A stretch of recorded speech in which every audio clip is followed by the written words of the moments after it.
How's everyone doing? We are just over 33 minutes away till the Xbox Game Showcase. Hope everyone enjoys the show. It's going to be a few hours long. It's going to be quite fun. Now, over the past 2 days, there's actually been a bunch of games announced, and it came to about 60 plus games that are coming to Xbox. So, during this show, and also on Tuesday, we basically have a lot to cover.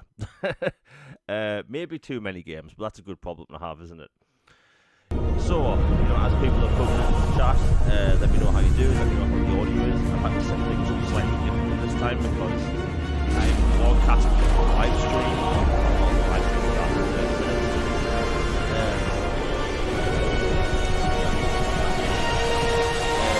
But it should be a good show. Last night was the Future Game Show by IGN. It was actually alright, not gonna lie. There's a bunch of cool games there. There was a brand new, and this was basically worth watching the entire show for. There's a brand new AAA Expanse video game. It's a third-person shooter RPG, and if people have never watched The Expanse before, you have no idea what you're missing out on. It's some S-tier sci-fi. It's on Amazon Prime if people want to watch it. Hell of a good time. It was originally made by Sci-Fi. The Sci-Fi channel. I think after season 2 they were purchased by Amazon. You can see the budget shoot right up. You had minimal sections in space, not many space battles, and then the second Amazon purchase, but you could tell they basically had unlimited funds. Thankfully, Amazon did that show right, had a bunch of seasons, a bunch of great episodes, and I can't really look at that show and think, you know what, it had a bad season. But they kept this game so quiet because I spoke to a bunch of developers. This game didn't leak. So I'm so happy it didn't leak. I think a lot of people are going to love it. And let's be honest, if you're a Mass Effect fan, you're going to be all over it. Third-person shooter sci-fi RPG? Yeah, people are going to want to play it. But if people are coming in the chat right now, just let me know how you're doing. Let me know how the audio is. Yes, I said it slightly differently. Technical issues in the back end, that's why we were live earlier. I was originally going to go live about 40 minutes ago, but a bunch of stuff happened. But anyway, it's going to be a good show. And like I said before, there's already been about 60 games announced over the past few days for Xbox. I think people are going to be happy. Really happy. And the surprising thing is when it comes to the Xbox Game Showcase, it didn't leak. Xbox has a tendency to have a bunch of stuff leak via an email because, most of the material goes out around the same time, a few hours beforehand, sometimes a day.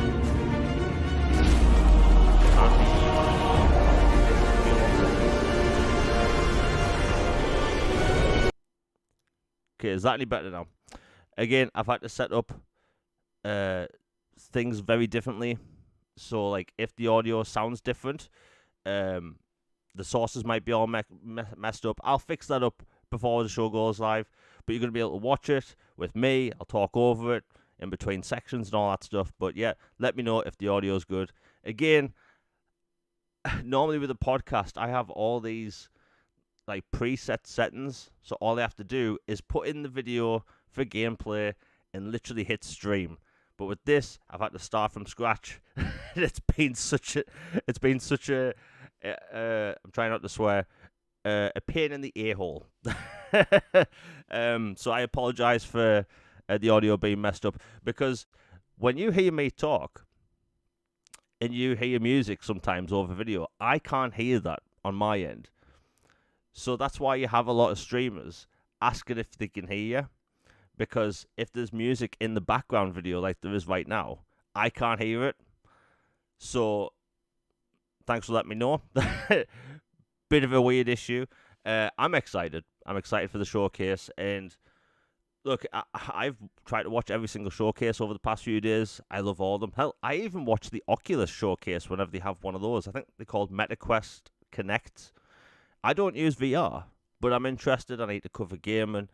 And it's just fun, I do miss the time of having proper E3. We don't have that anymore.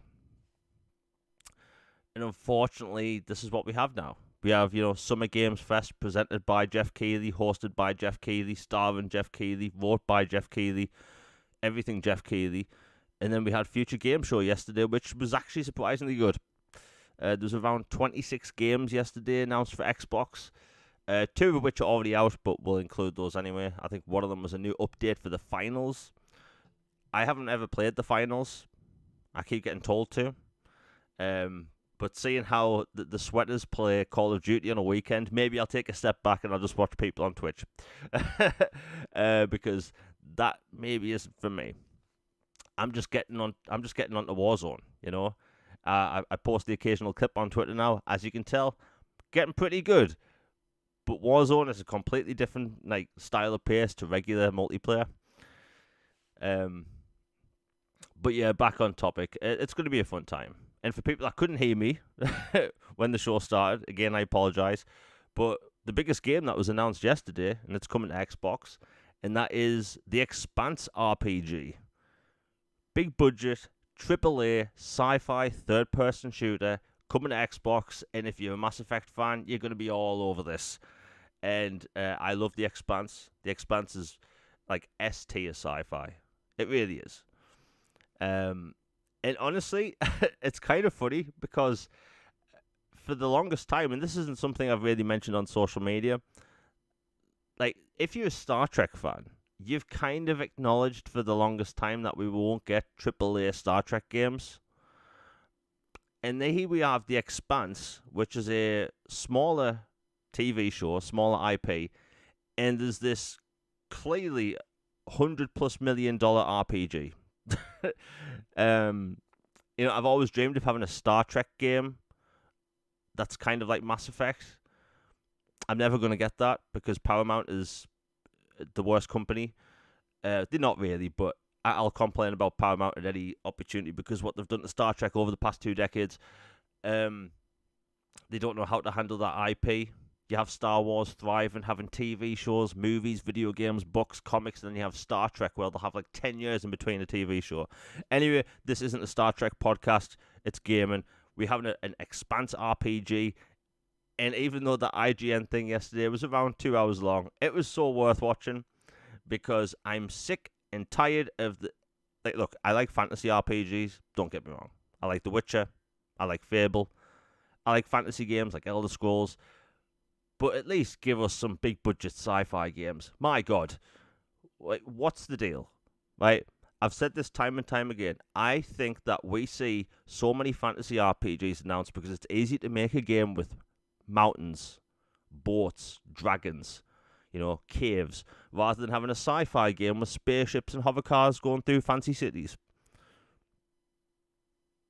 Maybe that's just me. But anyway, hopefully we'll see some cool stuff announced during the show. Now, I'll talk about the Final Fantasy thing quickly. If you happen to see Final Fantasy VII during this showcase, my microphone might break due to the sound I'll make. Because it'll be fun. What's funny? People still get so salty when I say that's coming to Xbox. It's coming to Switch. It's going to be on everything. They'll probably put it on Amazon Luna or whatever other services, like Nvidia, GeForce Now, or whatever it's called. But yeah. Let's see. No, I don't normally talk about this stuff during game and stuff, but we've got about 25 minutes before the show starts. Watched WWE Money in the Bank last night. That was a cool twist at the end.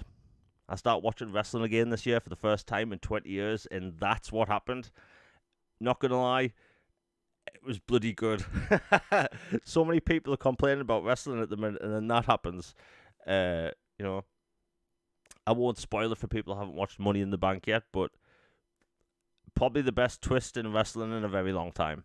And I haven't watched in 20 years, so take from that what you will.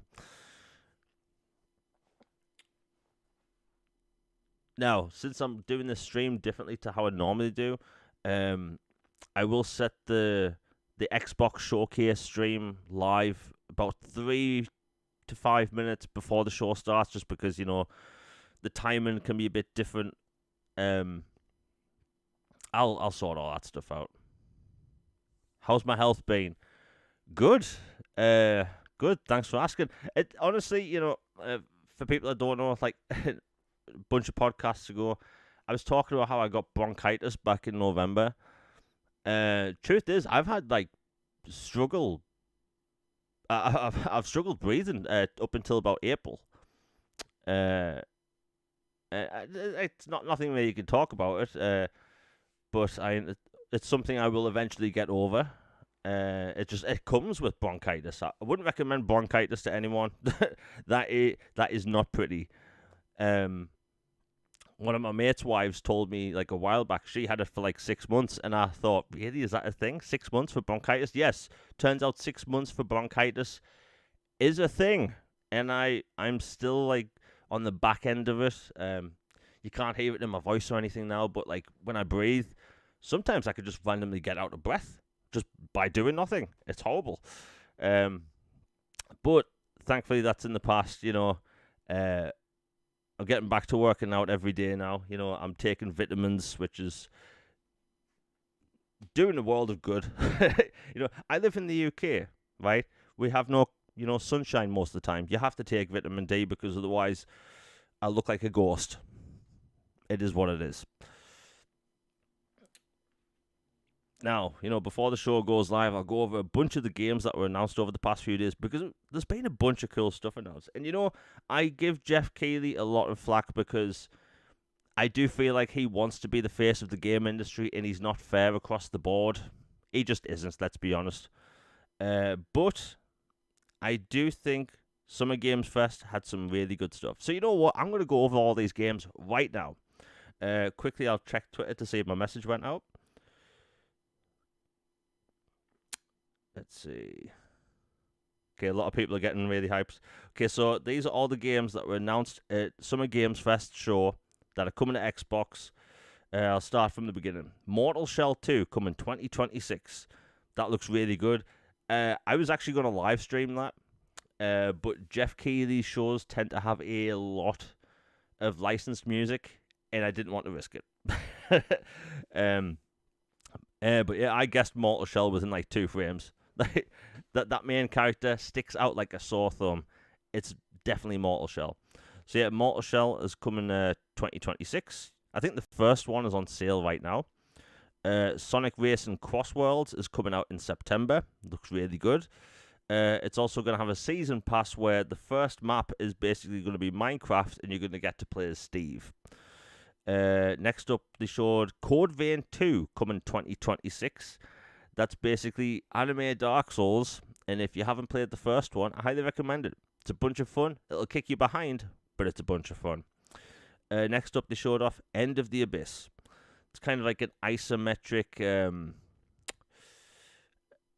what's that side-scrolling horror game where you play as the little girl? I can't remember what that's called, but it's a bit like that. Little Nightmares. That's it. Little Nightmares. It's kind of like that. Next up, we showed a new trailer for Mouse PI for Hire. I'm all over this game. It's got that very early 1900s, like, Disney cartoon style. And basically because Mickey Mouse, the OG Mickey Mouse, is in the public domain now, that game can basically exist. Next up, they showed off Atomic Heart 2. My God. Let me tell you, I don't care that it got a lot of flack at launch. I loved Atomic Heart. It's basically Russian Bioshock, but it worked. And this game, it looks crazier. It looks bigger. And they're actually leaning into the whole RPG aesthetic. The first game had very mild RPG stuff going on. But this one, they're going all out for it. Looks like it's going to have skill trees, maybe even dialogue trees, which you love to see. Next up, they showed off The Cube. Now, the same studio is making an MMO set in that universe that's set on a giant cube floating in the sky. And the big premise about it is that it literally shifts around and twists and turns like a Rubik's Cube. So the landscape you're on is going to change all the time. I have a feeling that game's going to give a lot of people vertigo. But it's such an original take on a game, basically. There's a bunch of MMOs on console at the minute. You've got, Elder Scrolls Online. You've got, Fallout 76, we can call that an MMO. You've got Final Fantasy 14. What else? New World Eternum. That's actually very good. But this is like a very hardcore first-person shooter. But an MMO. I think a lot of people are going to like that. And, I have had some comments on Twitter of people saying, seeing the term MMO, they're out. I say people shouldn't do that, Maybe try something different. Dip your toes into the MMO space. Maybe you'll like it. Next up, they showed off Onimusha, Way of the Sword, coming 2026. They showed off more gameplay. It looked really good. I mean, that game's looked good since they showed it off back in, January? Oh, no, I think it was the Game Awards. Next up, they showed off Arc Raiders, brand new trailer. That's actually dropping in October. I was actually shocked to see this, because the biggest rumor for the past month and a half was that it's going to be shadow dropped in June. Clearly not the case now, but at least they can listen to all the feedback now. And the good thing about that studio is they have listened to feedback. This game was different a year and a half ago. People played testing it behind the scenes. It wasn't really an extraction game. It was more of a looter shooter like The Division. So they changed it now. I'm sure they'll change things over the coming months, put in game modes people want, and I think a lot of people are going to be happy with Arc Raiders. Next off, they showed off, Chrono Odyssey. This is an Unreal Engine 5 MMO that was announced about 2 years ago. It looks stunning. Now, if it has good gameplay, that's great. My biggest problem with MMOs, and I'm sure a lot of people will think the same, they don't play that good. You won't have an MMO that plays like Elden Ring, but you'll have something that has mushy controls. We don't need that, but hopefully this is very good. Next up, they showed off Mio Memories in Orbit. It's a side-scrolling platformer. Looks very cool. They showed Out of Words.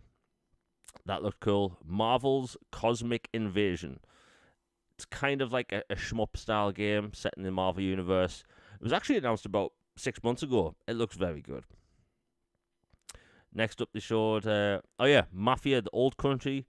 Brand new trailer. There's nothing really you could say about that other than that it looks good. It looks really good.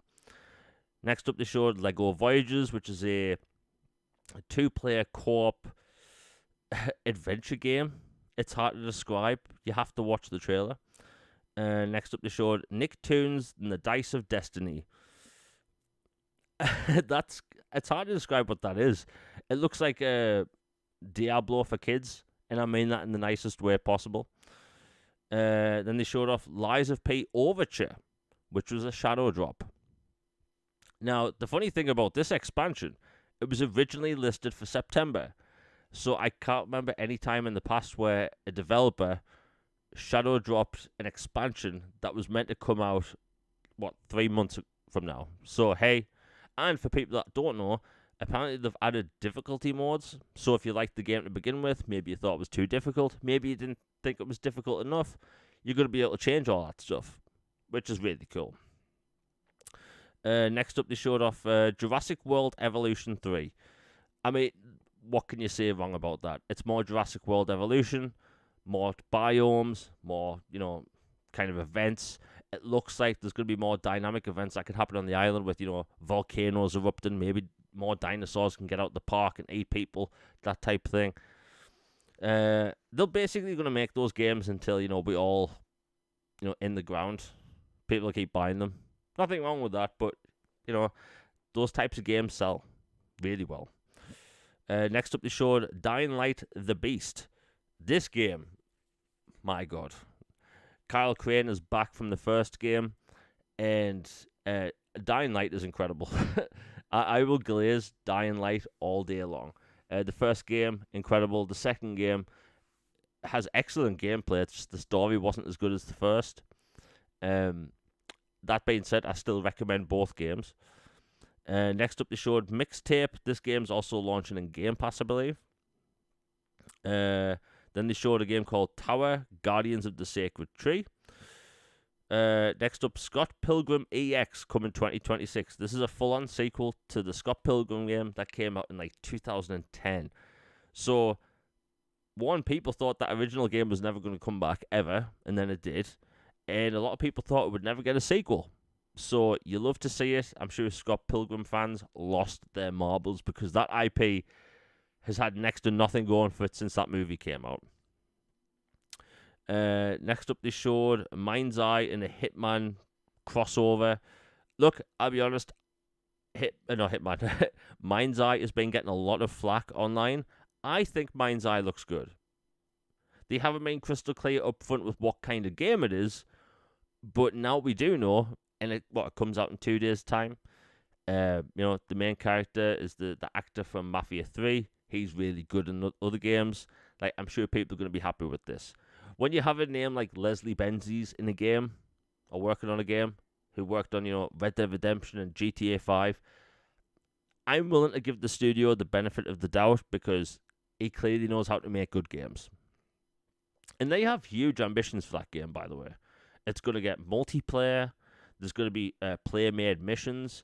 The player-made stuff will actually come to consoles at some point. The developer confirmed this the other day. And, making custom-made content is easier on PC. So I understand it coming to consoles later.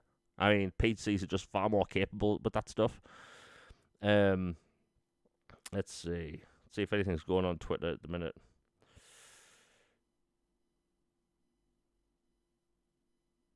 Okay, here we go. Yeah, I'm all over the place today. Next up, they showed off a new trailer for 007 First Light. Mads Mikkelsen is actually going to be in the game. Now, they showed off the entire mission during the IO Interactive Showcase. That has to be possibly the worst showcase I've ever seen in a long time. Right? They had their own 2-hour showcase after Jeff Keighley's show. I'll go over the rest of the list in a minute. They had basically the whole mission in their video. It was terrible. Like, the lady presenting the show had to keep leaning forward to read the teleprompter because there was a reflection off the screen. It was so awkward. It was so cringe. But hey, I mean, it was the first go doing it. Can't be helped. Anyway, next game we saw was Lego Party. Let's be honest, it was Mario Party. And hey, I've been wanting a developer to put something like Mario Party on all platforms for the longest time. Because can you imagine if something like that was around during the lockdowns, right? A cross-platform Mario Party style game. That would have been huge. Next up, we saw Wildgate. This game, I'm not even kidding, is Sea of Thieves in space. It's coming out in July. Possibly one of the biggest games of the night, at least for me, was a game called Ill. This game was announced about 5 years ago for PC as this super realistic Unreal Engine 5 FPS horror game. And ever since I saw that trailer 5 years ago, I've been wishing for it to come to console. And my God, if you heard me when it said Xbox Series X at the end of the trailer, my God, because that was such a good trailer. It looked better than it did 5 years ago. And, it didn't have a release date, but it's made by a very small team. The original trailer was made by one person. So, I think we're all good. But at least it's coming to consoles. Next up, they showed off Mecha Break, which is a PvP/PvE mech fighting game.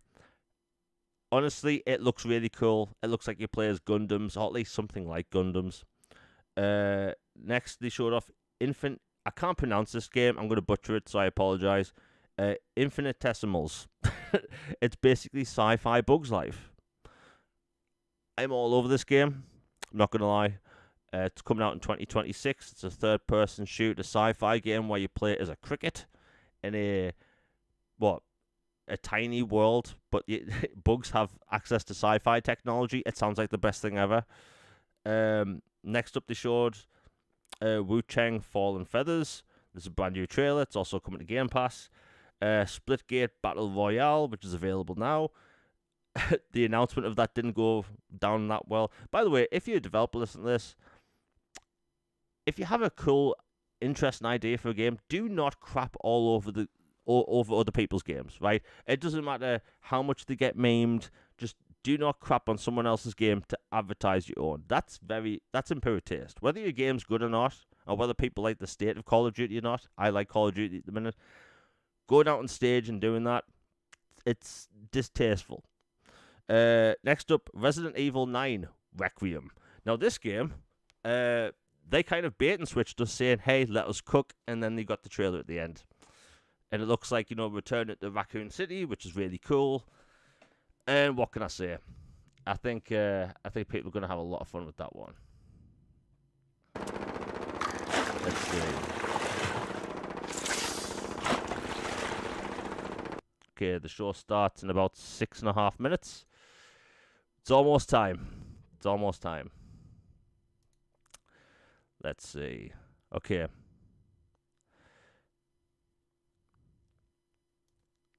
Yeah, so let me know if the audio's coming through okay, because I've accidentally hit a few things. Right, okay, this is almost set to go. Okay.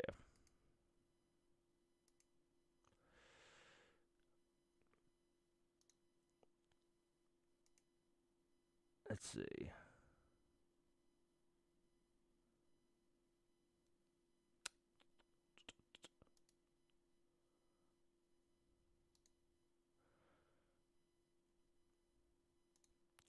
My God, it's going to be a long day. I have to do this for like 3 hours. So bear with me. I'm trying to do this way more efficiently. Right. Okay, here we go. Interact.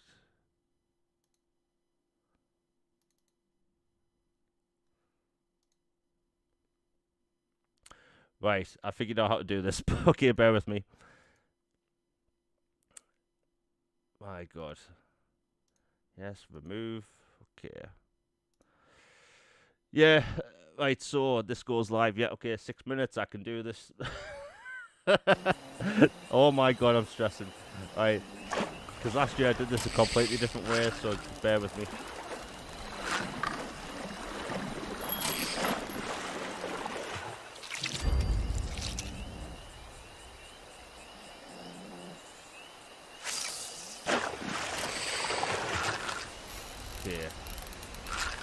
Yeah, I think Resident Evil 9 is going to please a lot of people because, it's been a long time coming.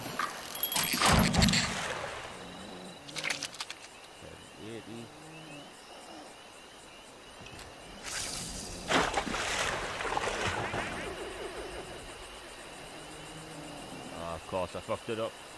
Sorry for swearing. Oh, God. Kill me now.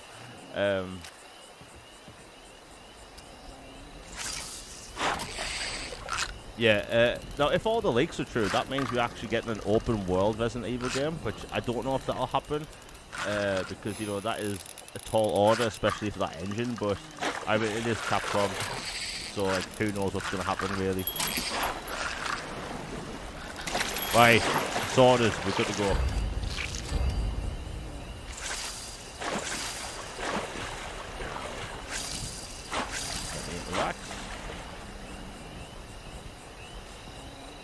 Lovely, we're good to go. Yeah, so I think Resident Evil fans are going to be happy. It will be interesting to see if we do actually get, like, a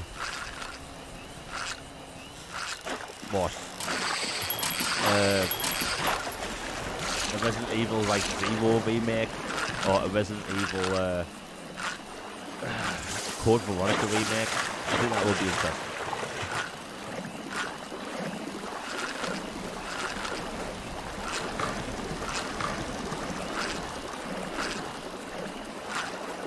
You know what? I'll change the audio quickly so you can hear us talk for a few minutes. There we go. What an absolute hassle! Oh God. Yeah. So yeah, this is the first time I've been live doing a live stream like this for a long time. So if you're enjoying the show, please let me know how the audio's going, all this stuff. Like, share, and subscribe. Liking does help with these live streams and the algorithm and all that stuff. Now, when the show's finished, we will talk over the show or about the show for maybe like an hour, depends on how much there is to talk about. But I think a lot of people are going to be excited. And by the way, if people do freak out about certain logos here at the end of trailers, why are you getting angry about something you already know about? Like, move on. We're going to be good. And plus, there was like 60 games announced for Xbox over the past 2 days. I think people need to be, they need to calm down a bit.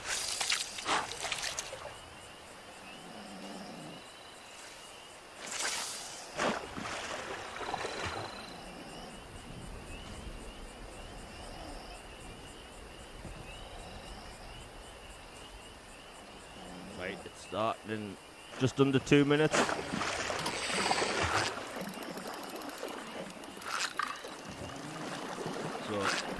So, get your beers ready, your ciders, maybe you got some pizza, maybe you're eating healthy like me at the minute. And if you are, my condolences.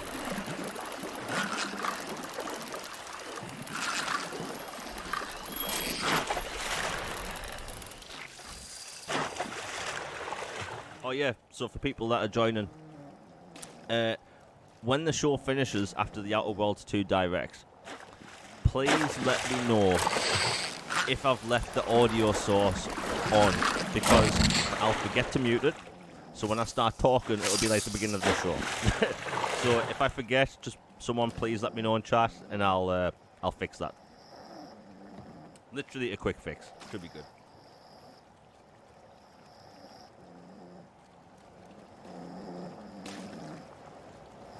"40 seconds, let's go."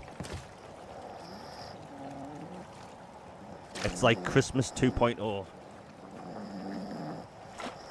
Okay, I'm going to change the audio settings, so hope everyone has a good one.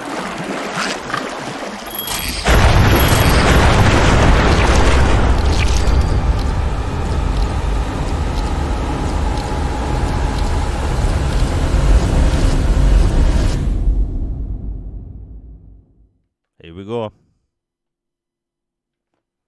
turn captions off.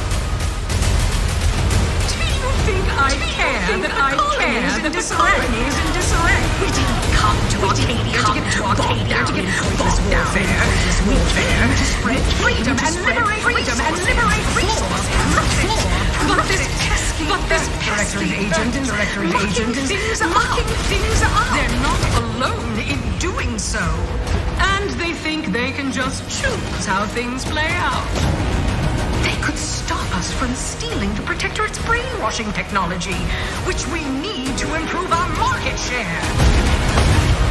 What if this stranger aligned with the Order and that world computer of theirs?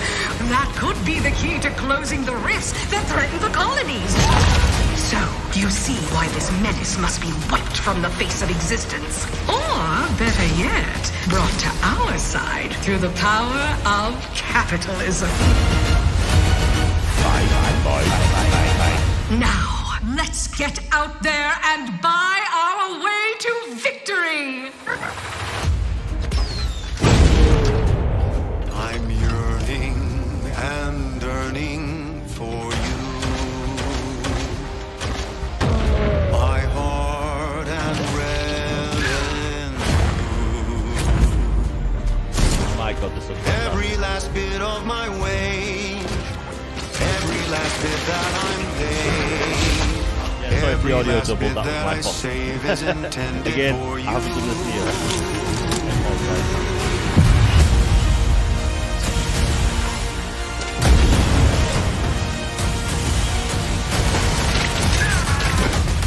Although the cost may be high, one day I know you'll be mine. Someday perhaps I'll own two. For now I'll take one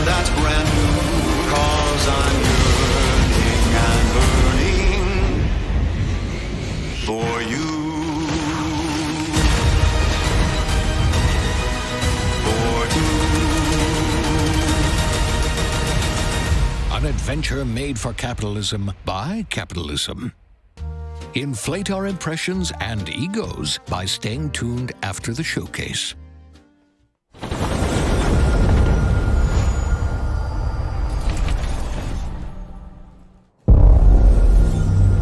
World premiere. Babe, what's wrong? I'm sorry. I've just been so depressed lately. You know, it would fix everything. Humanzaprom.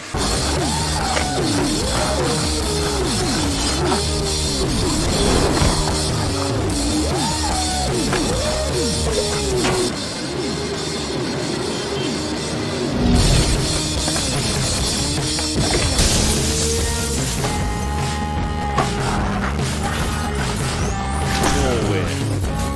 Is this high on life too?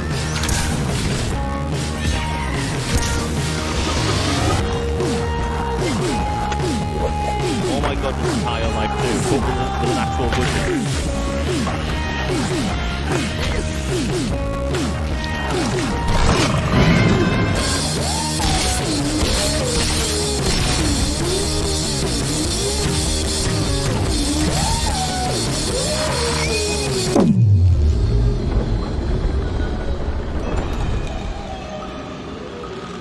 But it's called higher on life.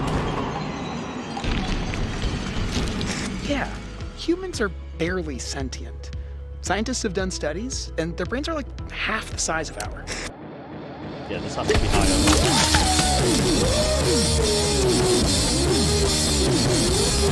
Has to be.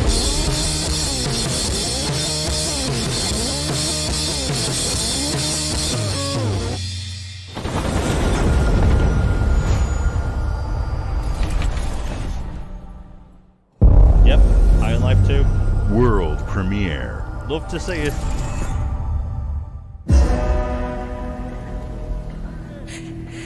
Oh, coming this winter. Wow. Didn't expect it that soon.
Resonance, A Plague Tale Legacy.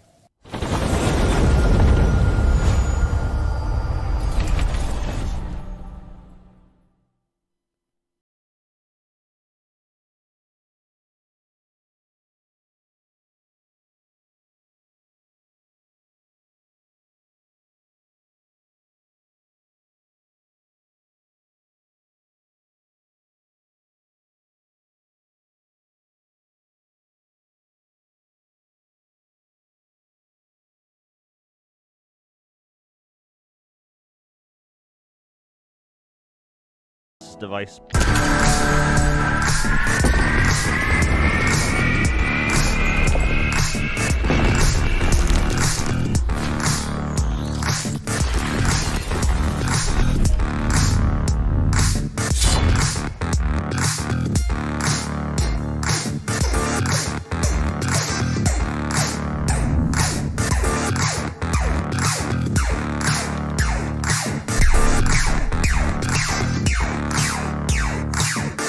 Does look good.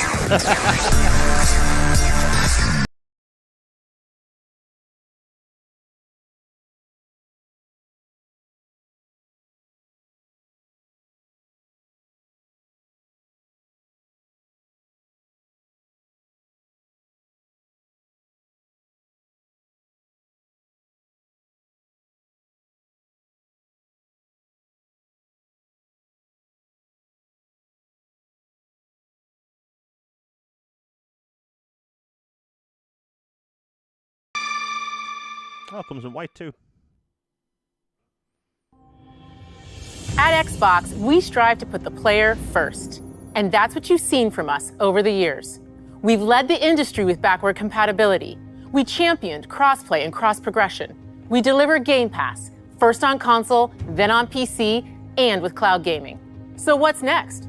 How can we give you even more freedom, more choice, more ways to play?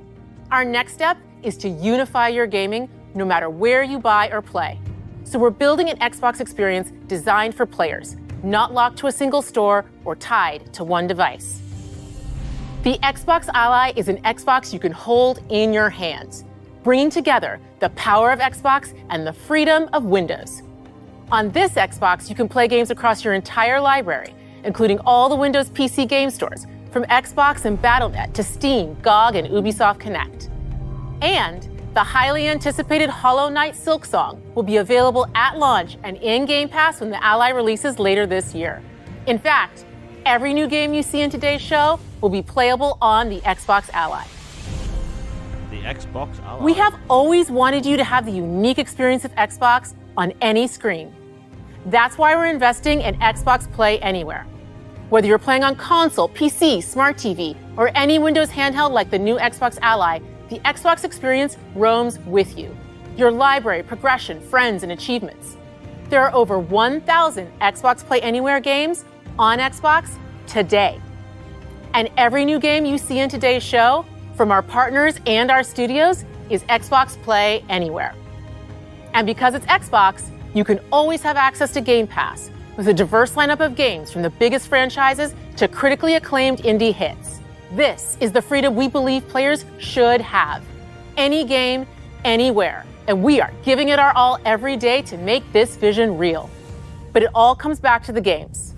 From Dead to Rights on the original Xbox to Armored Core 6, our relationship with Bandai Namco Entertainment has stood the test of time. We both believe in bringing amazing experiences to players around the world, and their next game does exactly that.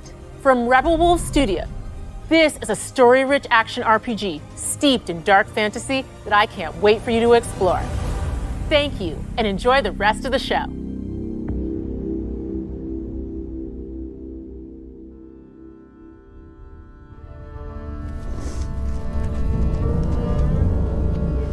Oh my god. I predicted this from the year. Love to see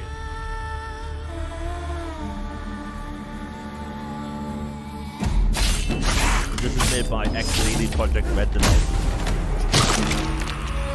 Monsters have always been here,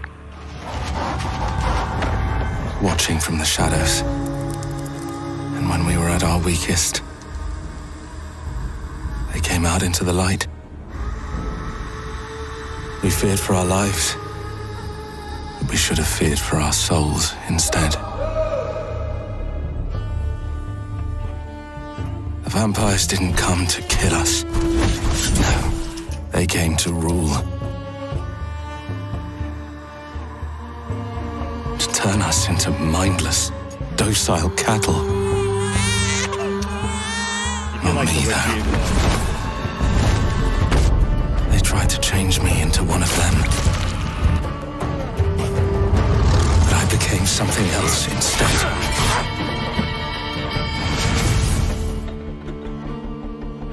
Their worst nightmare.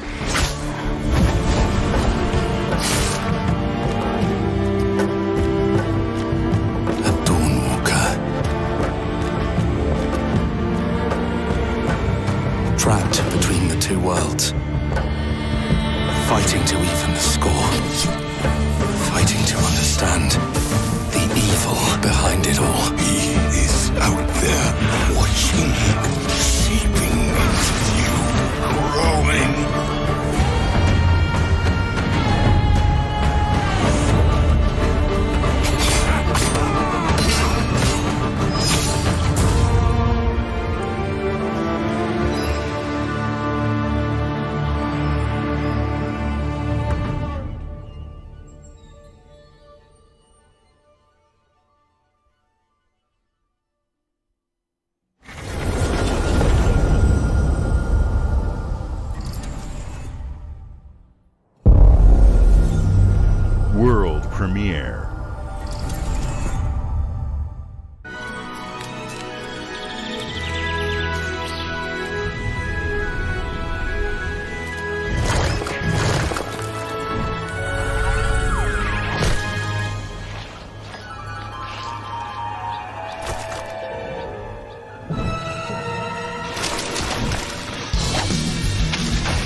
actually get a 3D Super Meat Boy.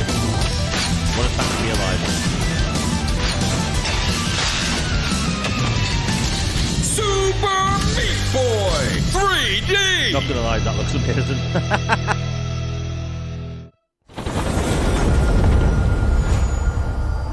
Yeah, I'll definitely play this.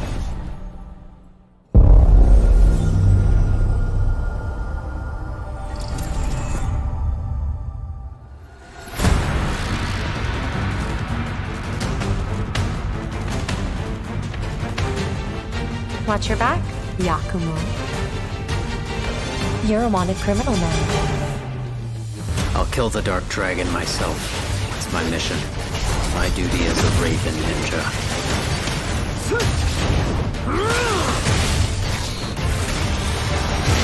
Breaking the Dark Dragon free has its consequences.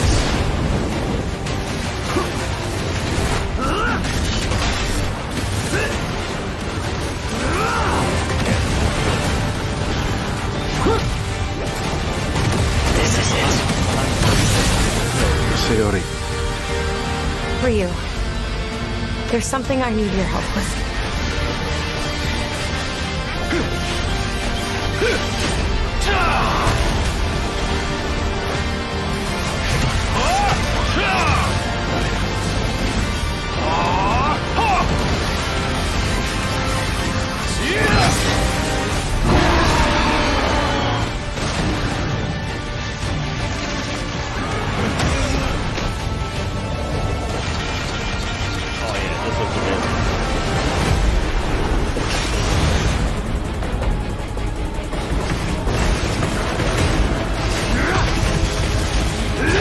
The Dark Dragon is mine. I'm just gonna guess November.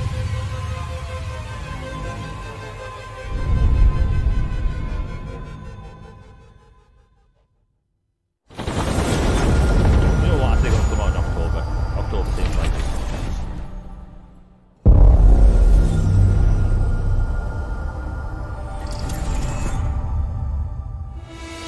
Yeah, October.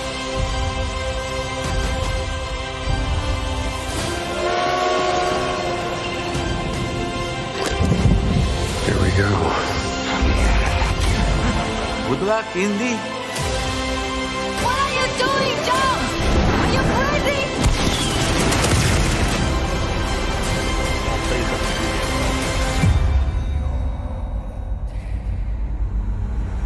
This has to be the yes, it's the expansion. This is where it starts. Beneath the streets of Rome. Enter the city of Antioch. Yeah, this is the expansion. Find a secret relic. Bring it back to the Holy See. Defend the secret. They worshipped the giants.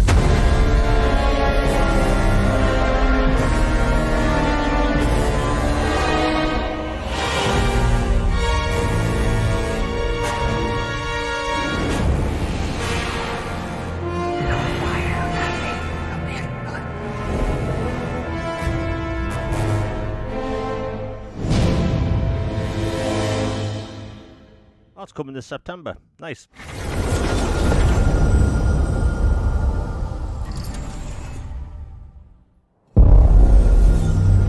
World premiere.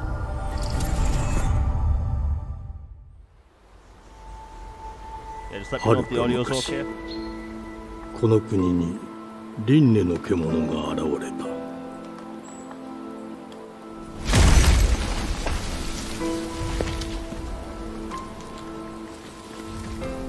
輪廻の獣は汚れを吐き、あらゆる生物を蝕んだ。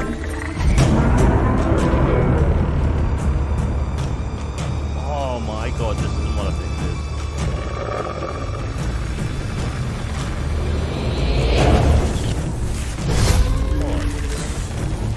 is. Wow. Okay, I've heard about this game. This is the Pokemon developed new game.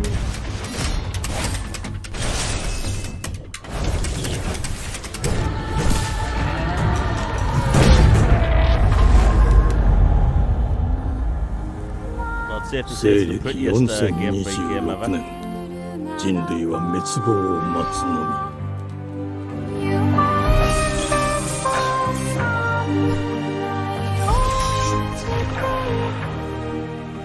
Game Freak game on Xbox, who would have thought?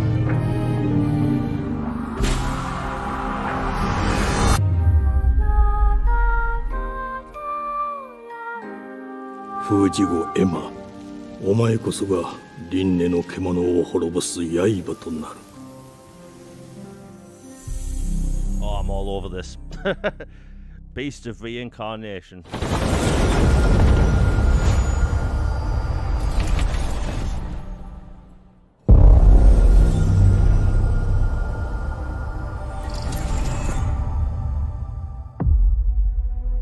The glittering streets of Avalon sure do shine, because they sweep their filth down to us. Get your paper in! Who's for a paper?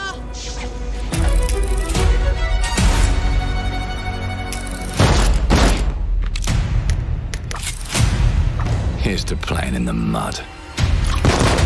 Clockwork Revolution. Life here ain't for the soft-hearted. You will be paying me back until you fucking rust.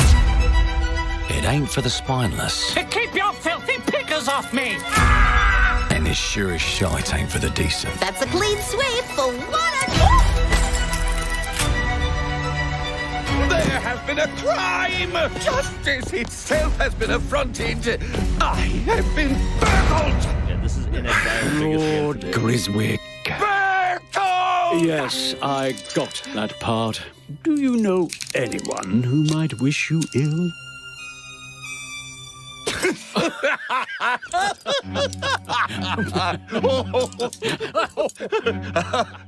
We can't arrest and question everyone. Let's see if we can narrow the suspects down a bit. They were, Trust your instincts, sir. tall, Yes, sir. built rather slim, well, muscular. Mm-hmm. Was very quick, agile. Go on. With a mustache. No, larger. I see. Quite fashionable.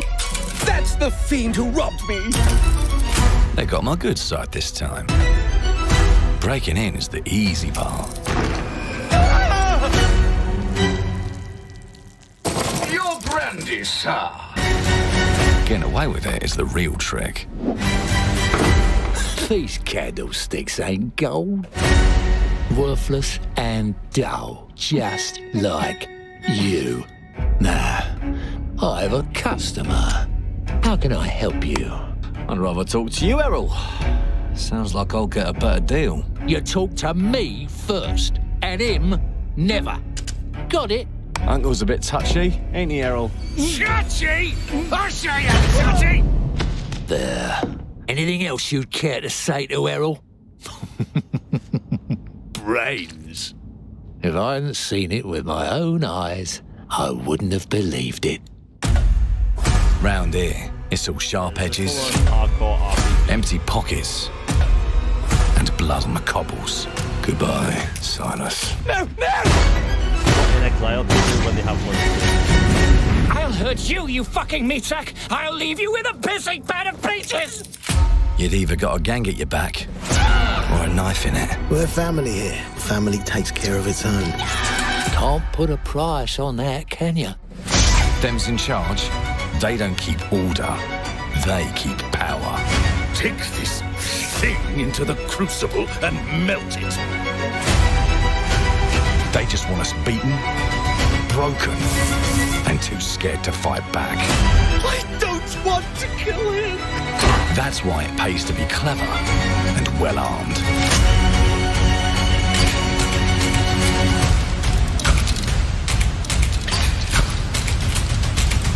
Let's go and end a few arguments.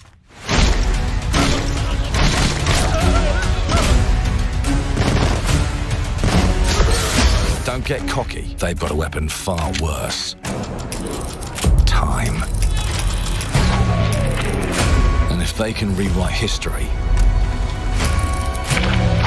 they can rewrite us. But But look who just found Mummy's keys. Now I can fiddle with time. Put the bullet back in the barrel. Bring the chaos to a crawl. Take a mistake and make it like it never happened. We can change the world as we know it. One choice at a time. And I can even go back and change the past to change the future. And let me tell you, the hunters don't like it when the rabbits got the gun.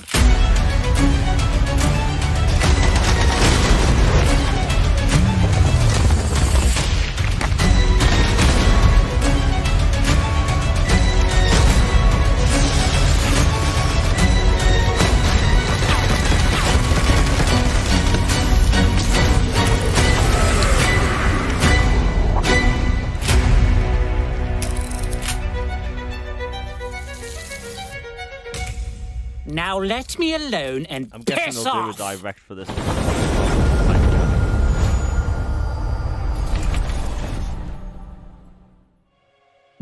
Our creative teams are dedicated to bringing players award-winning, record-breaking, critically acclaimed games. Call of Duty, Black Ops 6 from Activision, Doom, The Dark Ages from Bethesda, Diablo 4, Vessel of Hatred from Blizzard, and Avowed from Xbox Game Studios. All of our teams across Xbox First Party are shipping their most played games ever, and they're also delivering more content than ever before. From original single-player experiences to vast online worlds, our teams are empowered to build the games they've always dreamed of. We want our players to have the choice and flexibility of where and how they play the games our teams make. So of course, our games will be available day one in Game Pass, and every new game we make for both Xbox consoles and PC will be Xbox Play Anywhere. On behalf of our creative teams, thank you. These experiences don't stop when you put down the controller. As you've seen in recent years, more and more of our characters, stories, and worlds are expanding to brand new audiences through TV and film. A Minecraft movie and the Fallout TV series broke records and brought millions of players into the game. We have more projects in the works as gaming continues to influence film and television like never before. When it comes to growing new franchises, Obsidian is having a year like no other, from launching a blockbuster new game like Avowed to the upcoming release of The Outer Worlds 2 this October. Obsidian is always delivering great games, and they have a third game launching this year. You'll get to go deeper on it in our Direct, but until then, let's take a look. Wait, what? World premiere.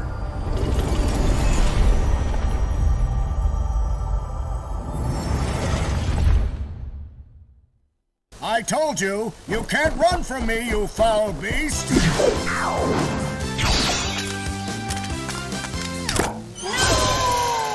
With new flexible legs, the Yoke Girth action figure can ride anything! Breaking news. There's been an explosion at Brook Hollow Park. Chaos descended on a ceremony commemorating the 2-year anniversary of when 4 teenagers were miniaturized against their will and left to fight for their survival in the backyard of a deranged scientist. Formerly evil company Ominent Practical Technologies was set to dedicate a statue of the 4 teenagers, fast food science robot Burgle, and Dr. Tully when an explosion erupted. Dr. Tully and the teenagers' current whereabouts are also unknown.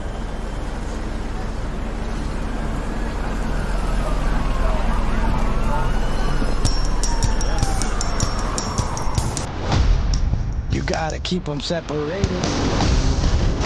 Found it too.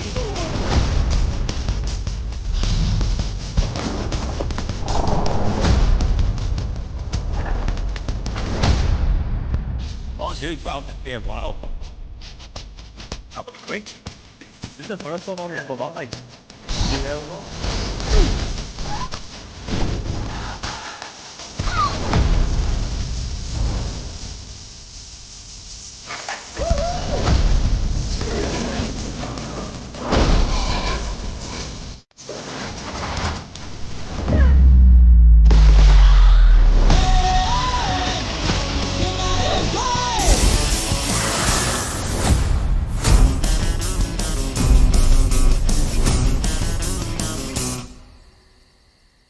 Wow.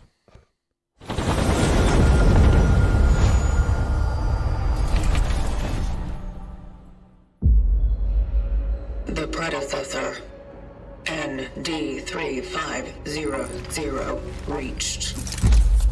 Accessing predecessor's travel log. Attempting data salvage. Very quick found this too. I have encountered an unprecedented orphan. It was in a state of suppressed recomposition. The behavior pattern of the orphans populating the area is highly unusual.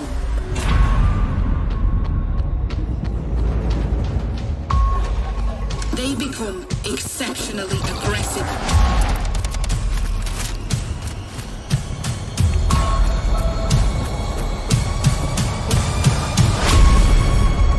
It is highly recommended to proceed with caution.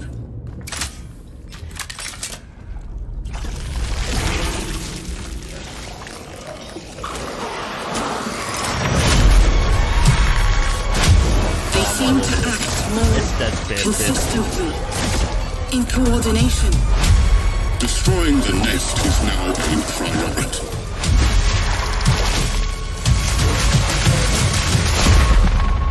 Such is our calling. Such is our calling.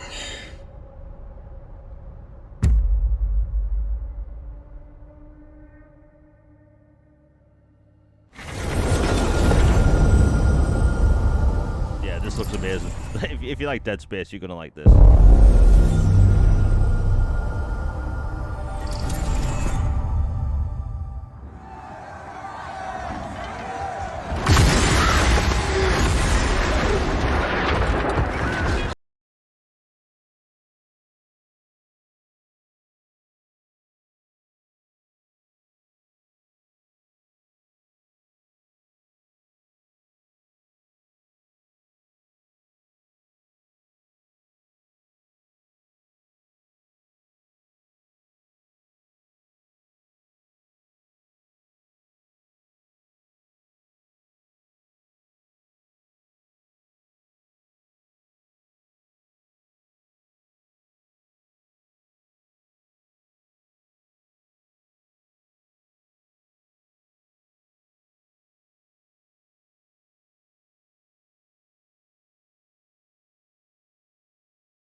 Like, old school music's beautiful. If you want to use that.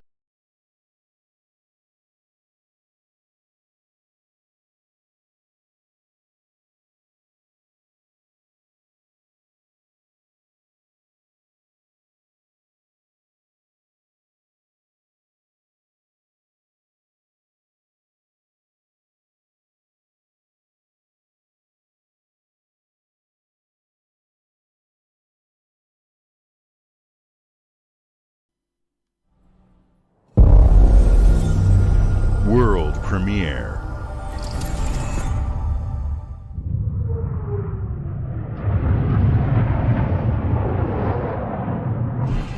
Mayday! Mayday! Hold one to mission control. We're falling!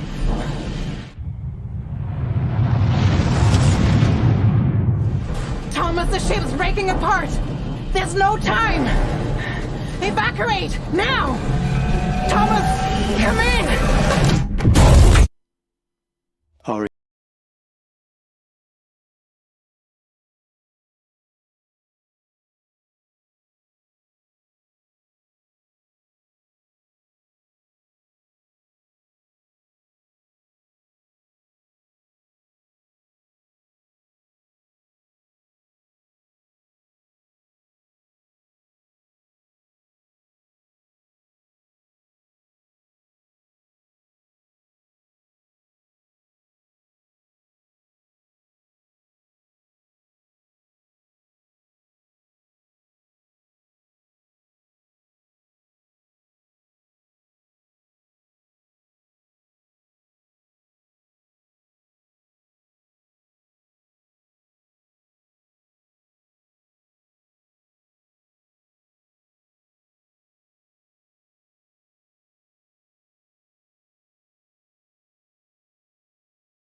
promise.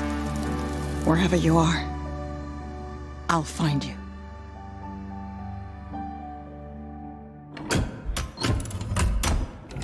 Yeah, I'm all over this game.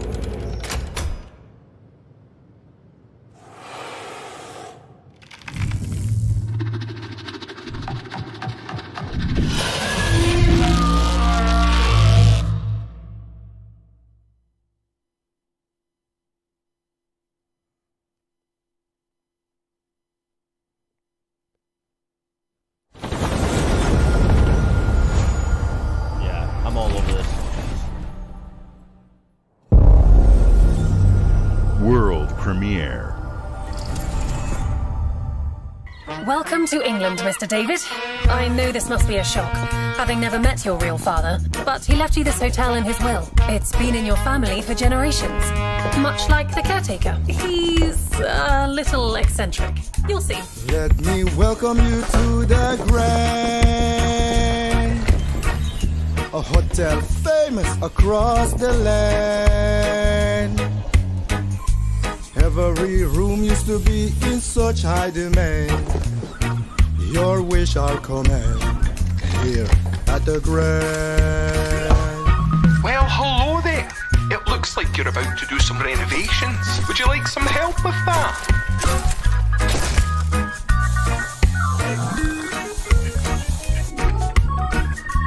So, my father was renovating the hotel when he disappeared? Not just the hotel. He was helping the entire village. You have his power tools. You know, you could pick up where he left off. You seem like a good man, like he was. I'm in. They don't suspect a thing. Just make sure the locals don't get wind of what you're really up to. Because if they find out, they will wicker man your ass. You keep looking into things, and things are going to start looking bad. Don't make the same mistake your father made.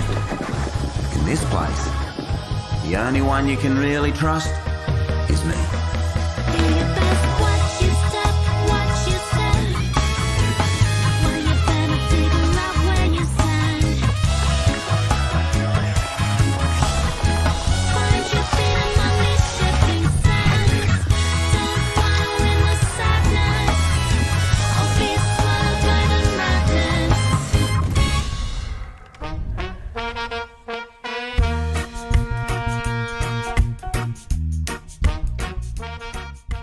I like the look of that. You have a boat and a cat.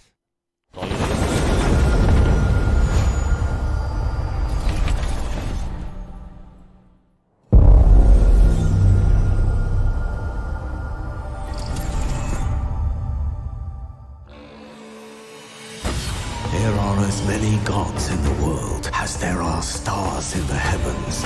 And when we need their help, they send us a hero. Who would have guessed the defender of my homeland could be my daughter? She unlocked the heavenly spear, but is she worthy?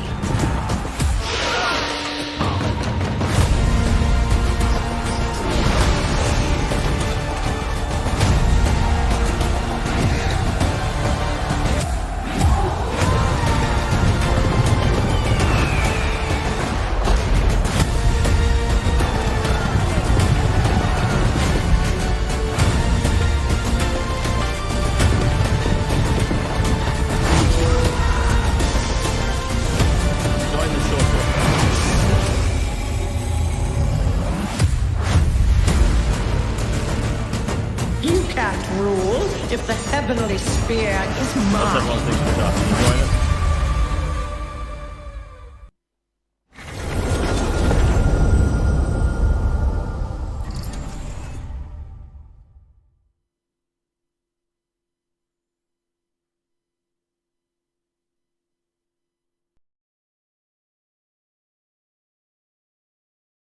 주권 국가의 자주적 결정을 누가 허락하는가?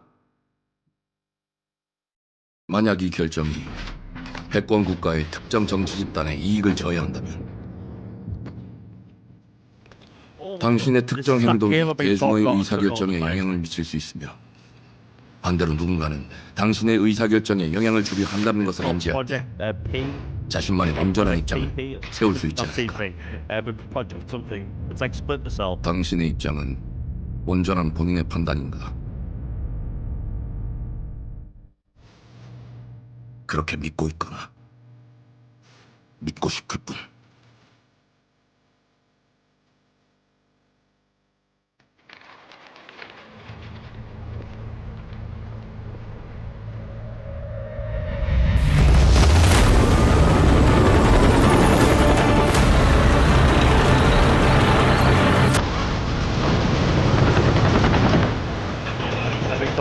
Game on a year now. So good.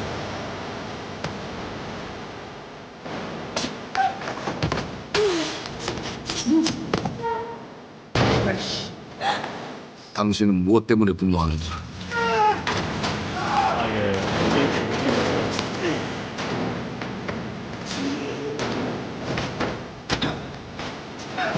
당신의 분노는 스스로 결정한 것인가?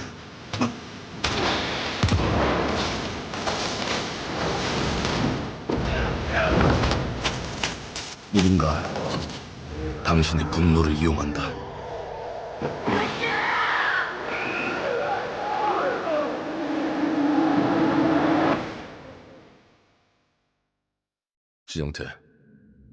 주정태. Oh, I'm all over this.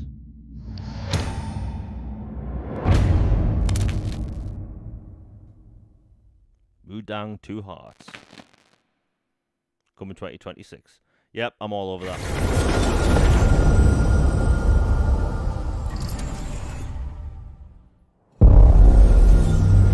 World premiere.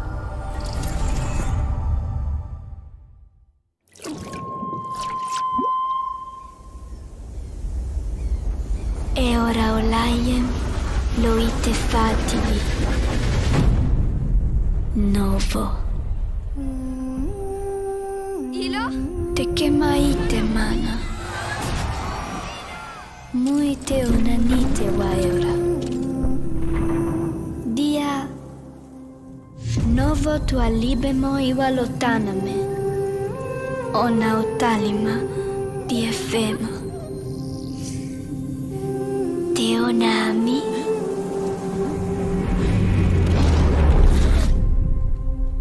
Toma tu accalio, Terali.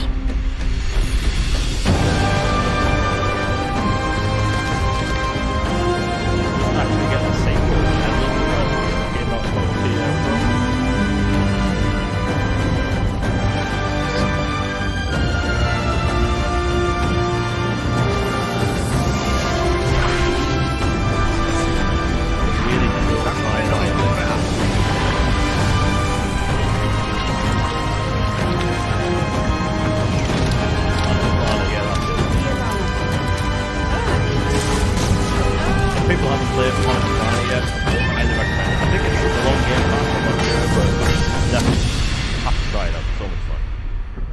It's like a chill limbo type game.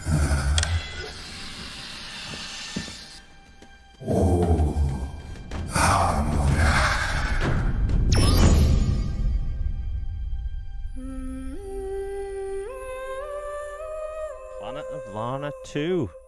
Never thought we'd see a sequel for this. Huh. Love to see it though.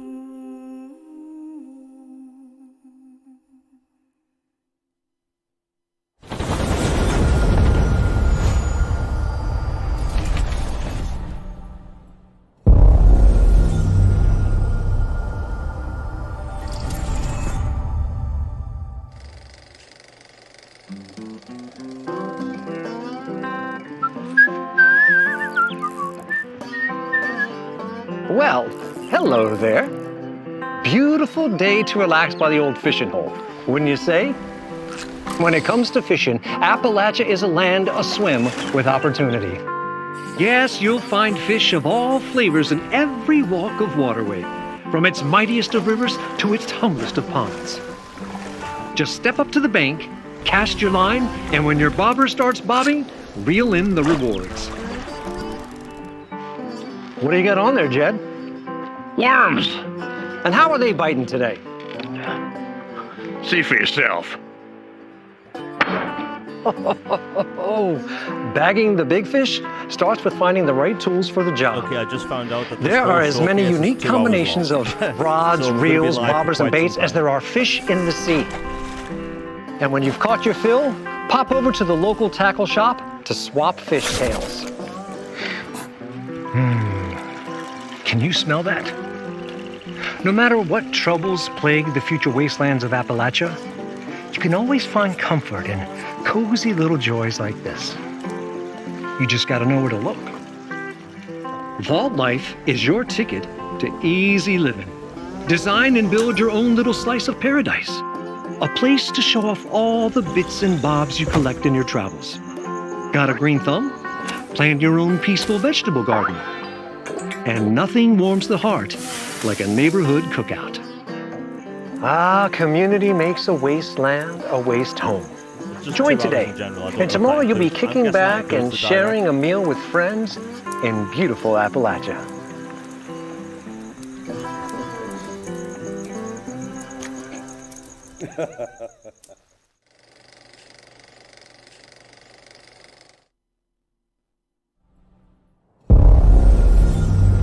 World premiere.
World premiere.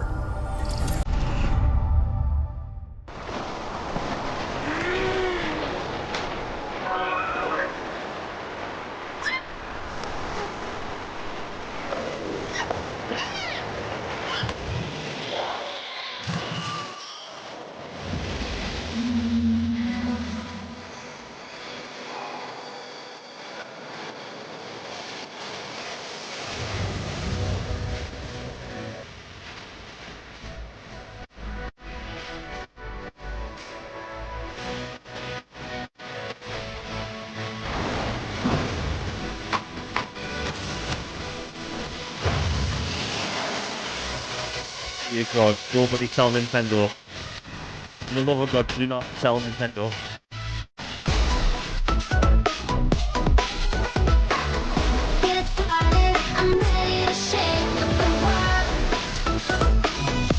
Come on, Nintendo.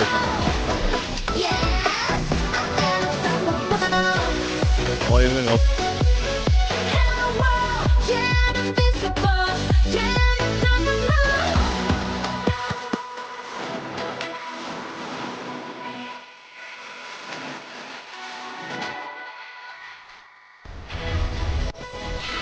Cute animals, cute style music.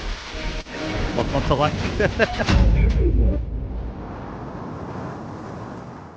Yeah, Nintendo's not going to be happy. Oh god, if you have small creatures in the game that you can catch or train, oh my god, you're done. Hey, what's up everyone? It's Tony Hawk Pro Skater. I just want to say thanks to everyone for all the love and support we've seen since we announced Tony Hawk's Pro Skater 3 and 4 a few months ago. These games have changed my life, but more than that, I've seen them help spread a love and appreciation for skating all over the world. and that means everything to me and the team. I can't wait for you all to experience the game. It's been rebuilt with so much care and attention to detail, with some brand new parks, new music, new skaters, and more. And you can enjoy it all with your friends with up to 8 players in multiplayer. Tony Hawk's Pro Skater 3 and 4 officially drops July 11th, and we have a lot more surprises to come. Check out the launch trailer now. Although it's going to be a good game.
That's actually a really good crossover.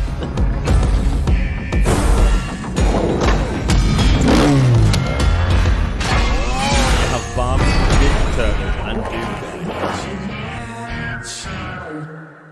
Yeah, just over a month.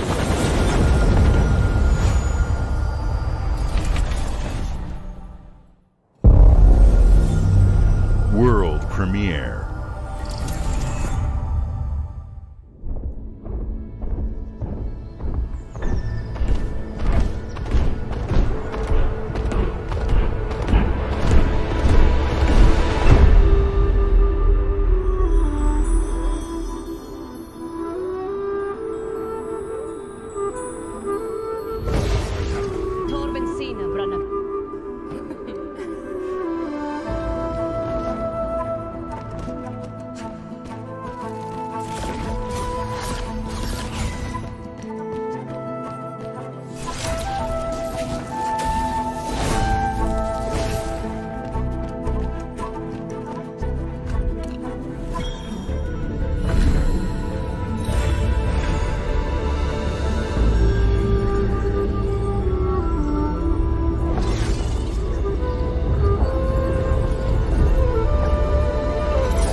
Ultimate Edition, just 4K. Look who decided to show up. but I'll happily go through this again.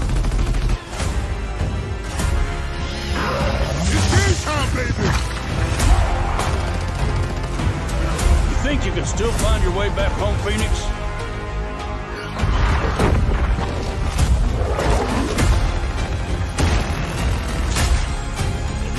This is a remaster of the remake that came out in 2015.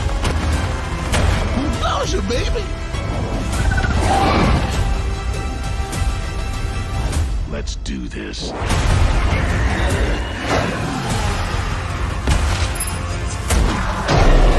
This is gonna be awesome.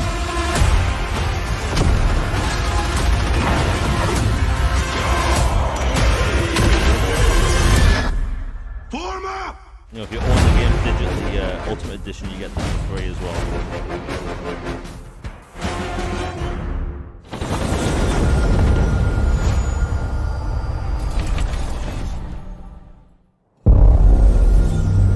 World premiere.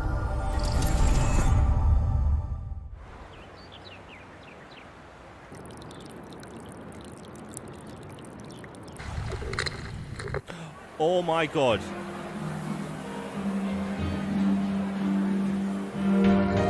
I predicted this. I absolutely predicted this.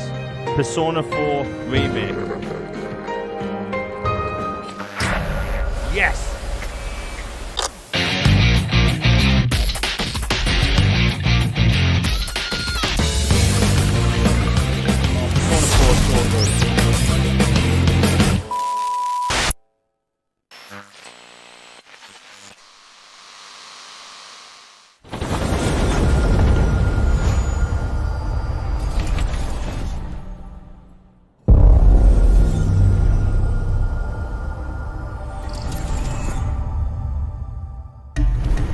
The Smugglers League is always there.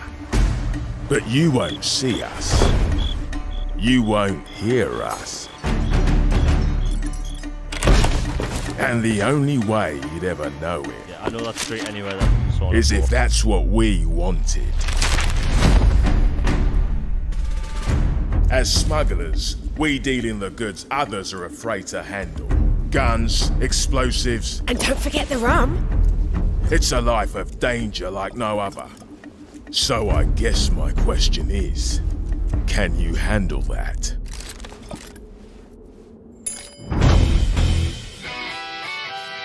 Getting your hands on gold is one thing, but you should know that this is what we're really after. The bigger the boom, the better. Smugglers need to be adaptable. It's more than moving under moonlight and shadows. You should be ready to take advantage of others' misfortune. Stealing, of course, is always an option.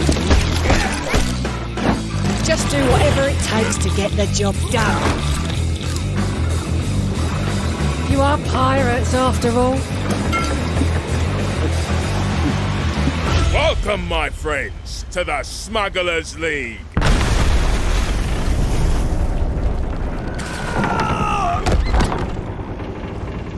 You're paying for that.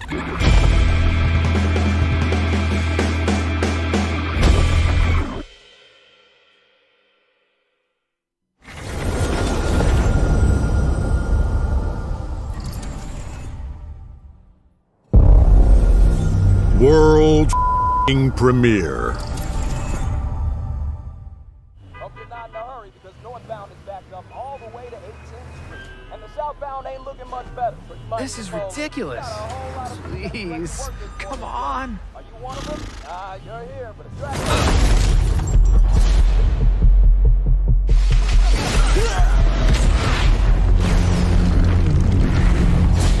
What on earth is this? Wait, is this invincible? Oh my god. Had enough yet? No, Dad, not even close.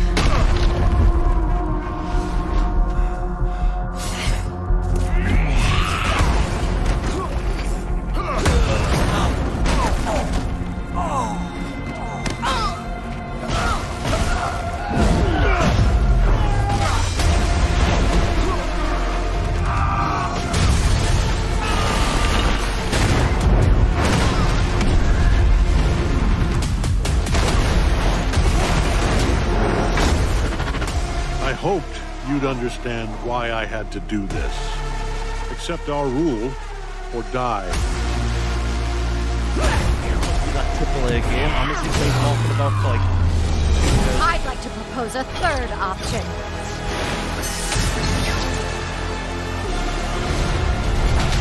I'm not your son anymore.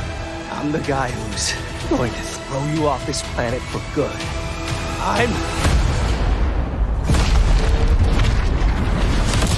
I trusted you!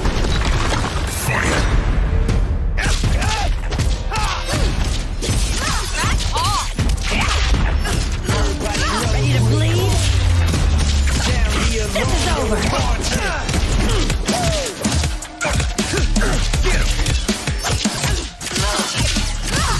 Alright, coming through! I haven't been in a fighting game. Let's do this! For a very long time. Just like getting back to Need a hand? Might want to look up. Yeah, how you like this? It's an army! I am ending you! I see it all now.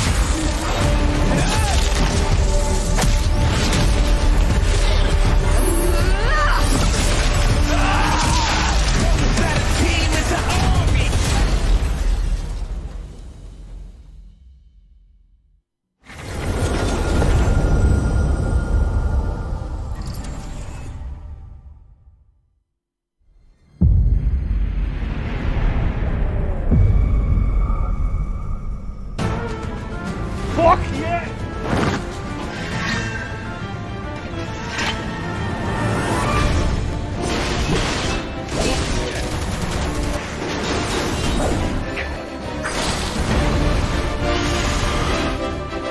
Start swearing.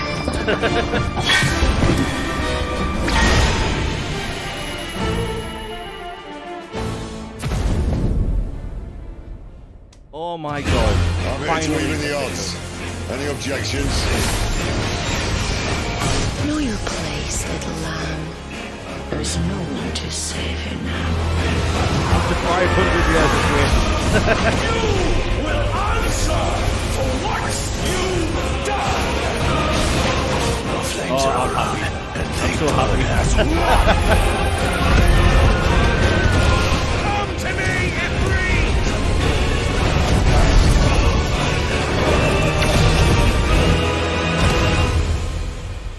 Valisthea cannot endure a second claim upon her being. Well, let's see if I'm right about the shadow drop. But she may yet be saved by you.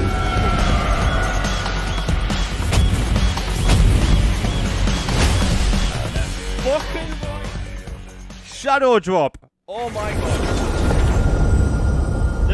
They've won the summer showcase. I apologize for swearing. I try not to swear on this channel. World premiere. We'll just do it this one time.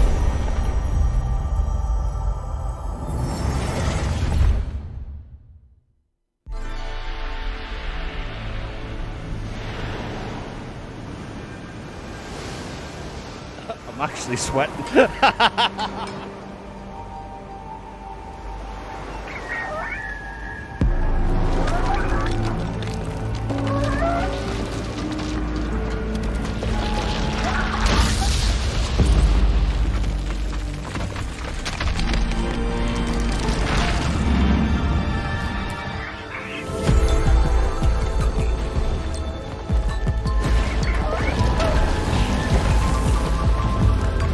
Oh my god.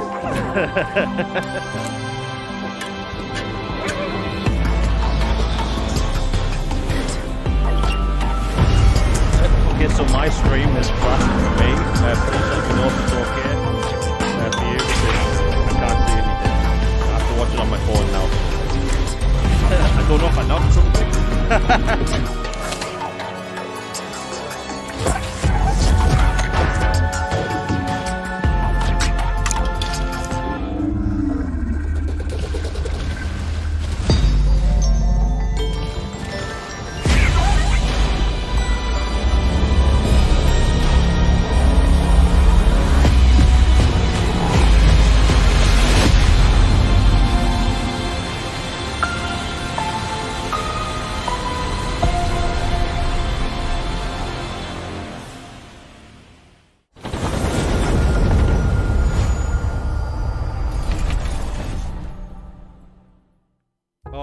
happy. Games like Psychonauts 2 showed how Double Fine excels at creating unique and innovative experiences, and Keeper is no exception.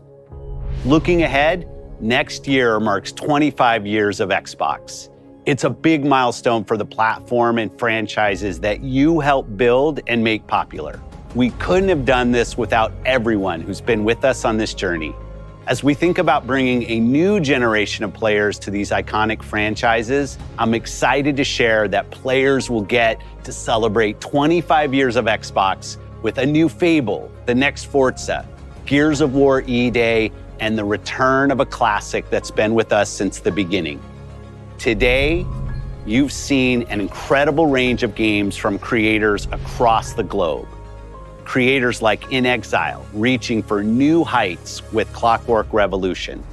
Sluggerfly, making Team Meat's modern classic platformer into 3D.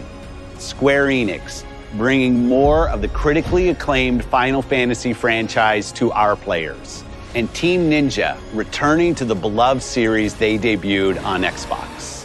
You've also seen the next Xbox hardware release, our Xbox Ally handheld, which lets you bring your Xbox experience and your library with you anywhere.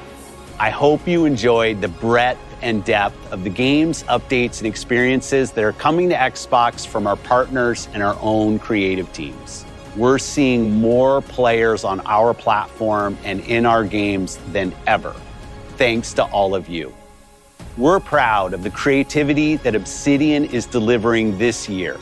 Immediately after Showcase, our Direct begins, where you'll go inside the studio for an extended look at The Outer Worlds 2 and Grounded 2. Thanks for joining us today. But before we get into the Direct, we have a final world premiere. Enjoy.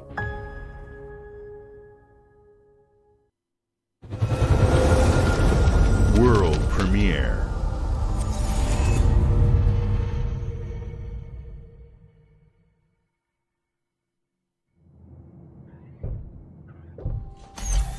Welcome to the Guild.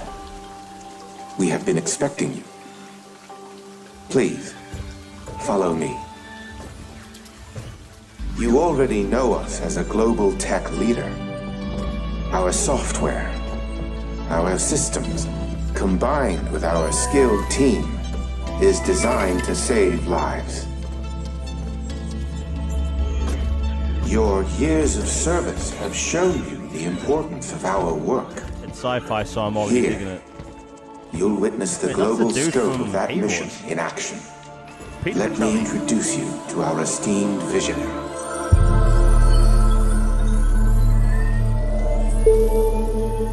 For too long, we have been bound by outdated systems, accepting limitations instead of redefining them.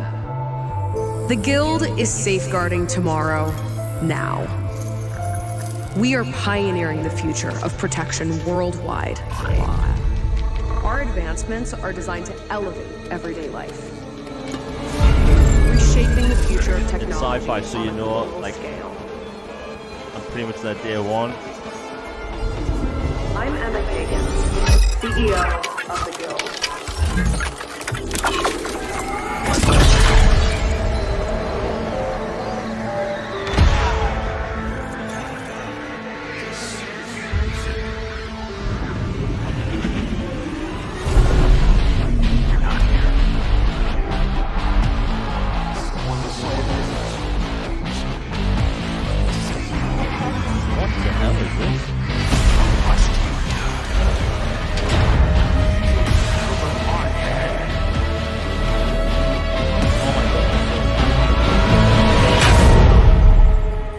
I'm deprived or deprived, however you pronounce it, of sci-fi. Like, I could not guess that. I can normally guess the developer just off how they do cinematics. I can't guess who this is. Fear is a powerful thing. David Mason. Menendez. Fight the head, the bed.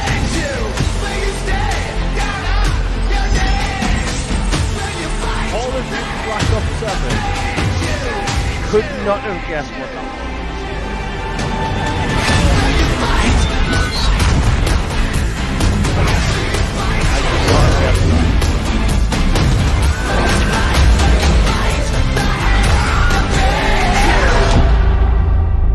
You gave me 100 guesses there.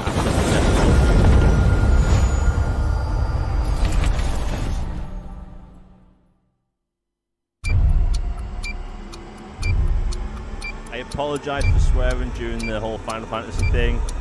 I try not to swear on the channel. PG channel. 5p.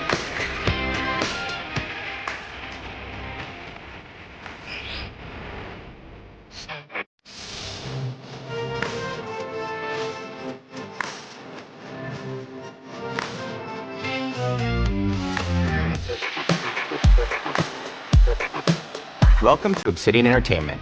We here at the studio have joked around that this has been the year of Obsidian, with Avowed releasing early this year and now ending the year with 2 more games. And what better way to cap this incredible year for us than by doing what our studio does best, sequels. That's where I come in. You can get out of here, Fergus. Thank you so much. No, you're doing great. You nailed it. The sequel is the lifeblood of every great franchise. Think about it. The original creates the world and builds fandom, but the sequel, that's what makes it worth remembering. No sequel, no hoverboard. No sequel, no dual SMGs. No sequel, no raccoon tail. No sequel, no Zune 2. Which doesn't really exist, but I wish it had. There was a Zune 2. There was a Zune 2? I'm Mark, the head of sequels here at Obsidian, and I have sequelized everything. Blockbuster movies to AAA video games to my first marriage, so trust me, I know what I'm doing. Come along on this journey with me. Part 2. Doesn't that guy voice Sonic in the movie? Let the killing commence.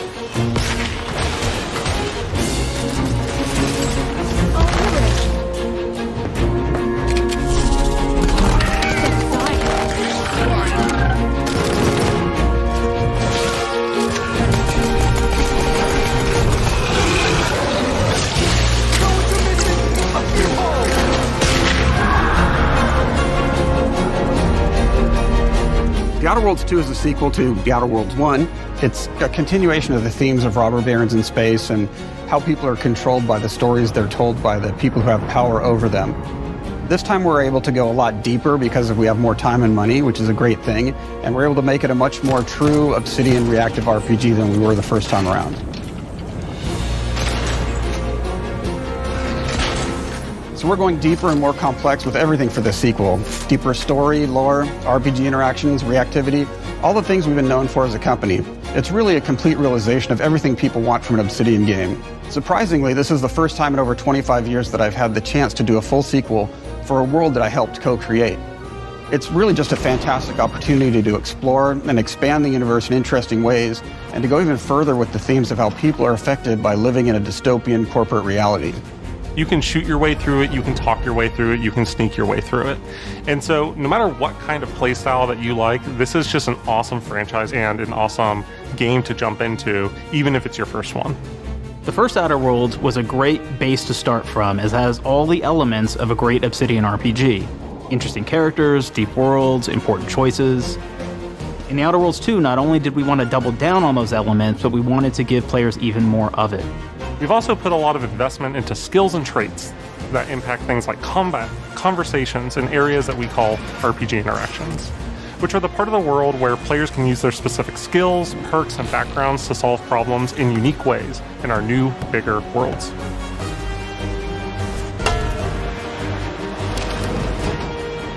I love a deep RPG experience, and building out that RPG crunchiness for our players was at the forefront of what we set out to create.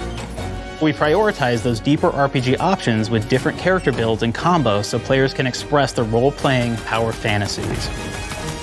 We also have different equipment options for different playstyles and different companions with different abilities.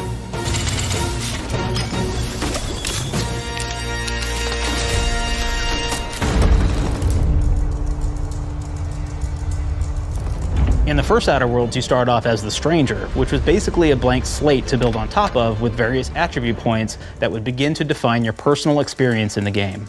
You can make any kind of character you want, but we've given you a role. That role is an Earth Directorate agent. You can think of them as kind of like space cowboys or space sky marshals. They're the good guys that go into places and kind of fix everything that's wrong. You're gonna be one of those. But we don't tell you why you joined the Earth Directorate. There could have been a lot of different reasons, right? It could have been because you're an actual lawbringer and you want to go in there and spread law throughout the galaxy. It could be that you're a roustabout and you just had nothing better to do. After you pick your background, one of the really important choices you have next is choosing your traits. While we had attributes in the first Outer Worlds, we've leaned into traits for the Outer Worlds too, which are these big changes to your character depending on which ones you pick. So it could be something like Brilliant, where you can tag extra skills and you start getting extra skill points. And that's obviously really great if that's how you want to build your character. You can also go and do something like Lucky, where you get extra critical chance, and you also get a lot of really cool options throughout the game as well. Of course, we brought back Dumb, so players love the Dumb option. Tell me, do you believe in signs?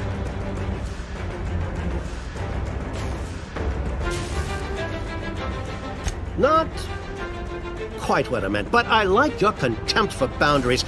I could put your adventure spirit to good use. You get like lots of really cool, fun conversation options in the game, but we took that even further. And again, there's lots of elements in the game where you can be dumb and use that for something. Could be something as simple as banging on a machine to get it to work.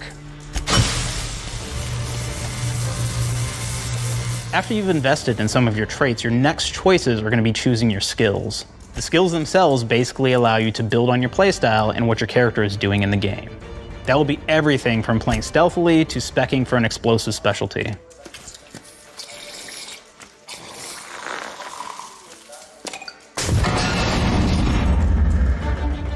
Throughout your entire journey, your character continues to change with the different choices you make.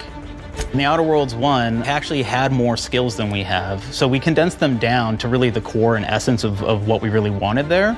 But we made each point that you put into a skill much more impactful. So instead of getting small percentage changes, we actually did much larger changes per point that you put into each skill. And again, all these things, because of how they're checked inside the world itself, can matter quite a bit. You know, just even having one additional skill point in something can open up a lot more options in the world itself. If anybody's played Fallout New Vegas, they'll be very familiar with like the perk system. We basically borrowed that, but went even grander. We actually have more perks than Fallout New Vegas did. But here's the cool thing, right? We check and use perks for literally everything, right? So you can do everything from, hey, I want to make a stealthy build that steals stuff and is really good at that. Okay, great. Well, you can take maybe the pickpocketing perk. So that's not available to everybody, but if you select that, now you can actually go around and steal things out of people's pockets. Like what I've seen, they've expanded. There's another perk called Heavy-Handed, right? Where say you're a melee person, what this does is now your power attacks that you use actually knock people down. Oh man, I really like the serial killer perk. As you start killing people, they will drop hearts. And you can take those hearts, and essentially you're taking these trophies, you could say, and it's actually giving you a permanent health bonus every time you do it. We have this perk called Assassin. Now, this is an early game perk that you can take, which every time you stealth attack an enemy, you're actually going to get a movement bonus for a certain amount of time.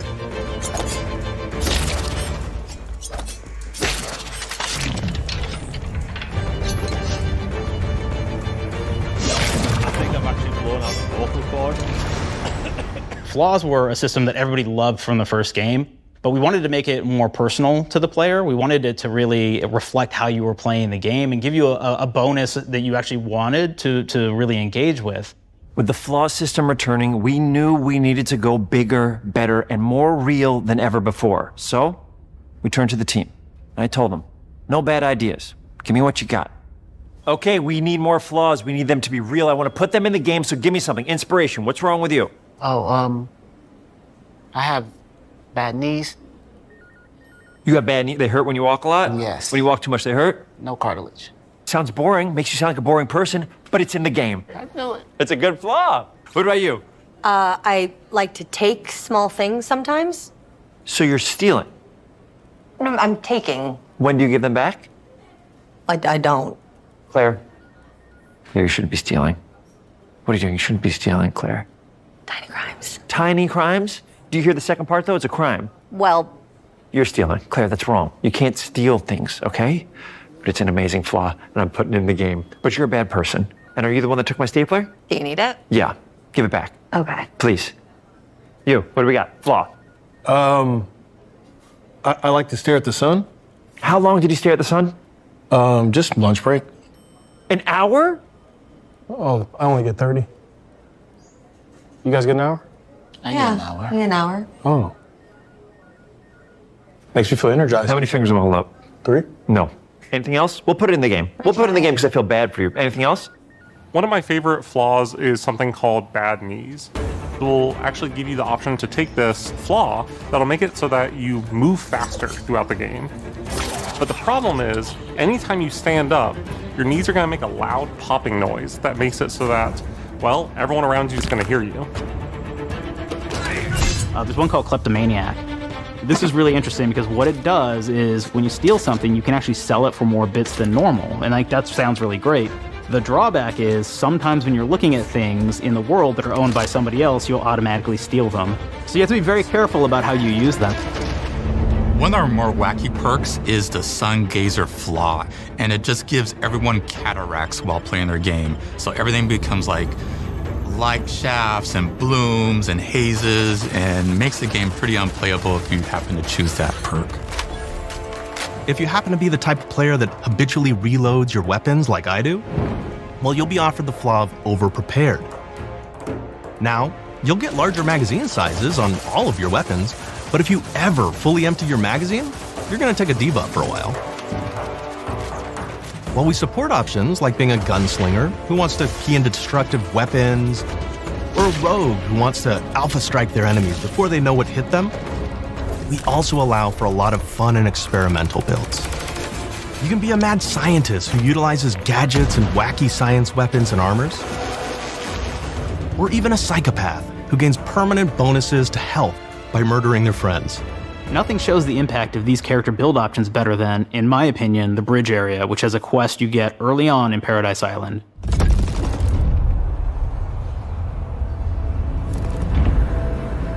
Not only do you kind of encounter this very early, and it's a very core one to the story, but it really expresses our philosophy of allowing the player to solve problems in a bunch of ways. So you may solve it by, speech options. You may talk to them and maybe have to go do a quest for them and really kind of prove that you're a friend of the Protectorate to get by. I may have need of your help, stranger. If you are ready to seize an opportunity to show fealty to the Protectorate. You could go guns blazing and you could just take everyone out inside the POI, lower the bridge itself, and kind of get across. You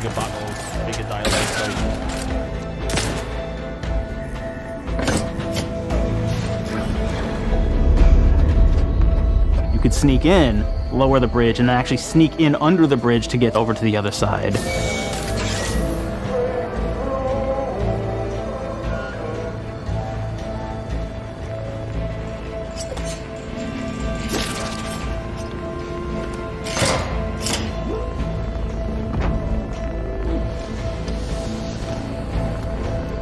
You can bypass the bridge entirely if you found like certain gadgets, like the shield gadget that protects you from poison gas as you go across, or the double jump boots, which kind of allow you to jump across the chasm and get across that way. There's even a really kind of messed up way, right? Which is players can actually sacrifice one of their companions. Their companion who they just found is part of.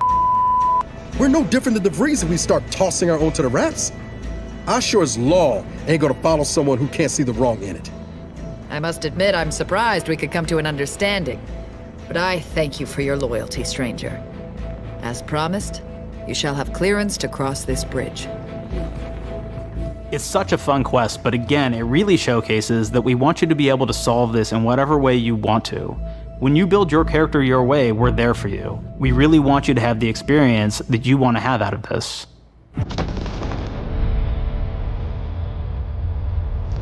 From the very beginning of our discussions about the Outer Worlds, we really knew we wanted every game to take place in a different colony. This lets us expand on all aspects of the universe. Every colony can be its own thing with its own flavor, and we can center them around anything we want. Any ideas or setting we're interested in. Arcadia is an isolated colony with abundant resources, and it's run by an authoritarian faction called the Protectorate. Their dictatorship is thematically based around the question of how much freedom people will give up for security and luxury. For Protectorate subjects, unfortunately, that answer is everything. The Protectorate is also incredibly wealthy because it was founded by the inventor of the skip drives, which are the outer world's faster-than-light engines. But those skip drives are starting to cause rifts in space-time, which are cutting off all the other colonies on Earth from being able to trade with each other. Look at this. The Order of the Ascendant is an offshoot of the Order of Scientific Inquiry from the original game, and like them are a science-based religion with the same goal of solving the universal equation, which will allow them to predict and alter the future to the benefit of all mankind. They used to be part of the Protectorate, but they split off to focus on solving the equation for the good of everyone, not as a way to simply control the masses. The player has been sent to Arcadia as an Earth Directorate agent to find out how the skip drives are causing the rifts and what can be done to stop them. Each of the factions have their own solutions to the rift problem and their own goals. The Protectorate wants to close them to protect their legacy as the inventor of the drives and their wealth. The Order wants to close them not only for the good of everyone, but also because they're complicating the math they're using to solve the universal equation. And Antes just wants to be able to open and close them at will to control all the trade routes between the colonies. In addition to expanding the themes and lore of the Outer Worlds, we're also expanding the humor, so each faction has its own flavor of absurdity. Anti's Choice is a merger between Anti-Cleo and Spacer's Choice from the original game, and there are corporate representatives in the Outer Worlds too. They've invaded Arcadia to liberate their resources for all of humanity, at a profit, of course. One of my favorite things from Fallout New Vegas is the radio system. It was just iconic for me, and I wanted to make sure that the Outer Worlds 2 had that. So we actually built out 3 different radio stations, one for each of the major factions. You also have a ton of music. Each station might have, like, I think 20 tracks of unique music that we've made for it. It's a lot of stuff.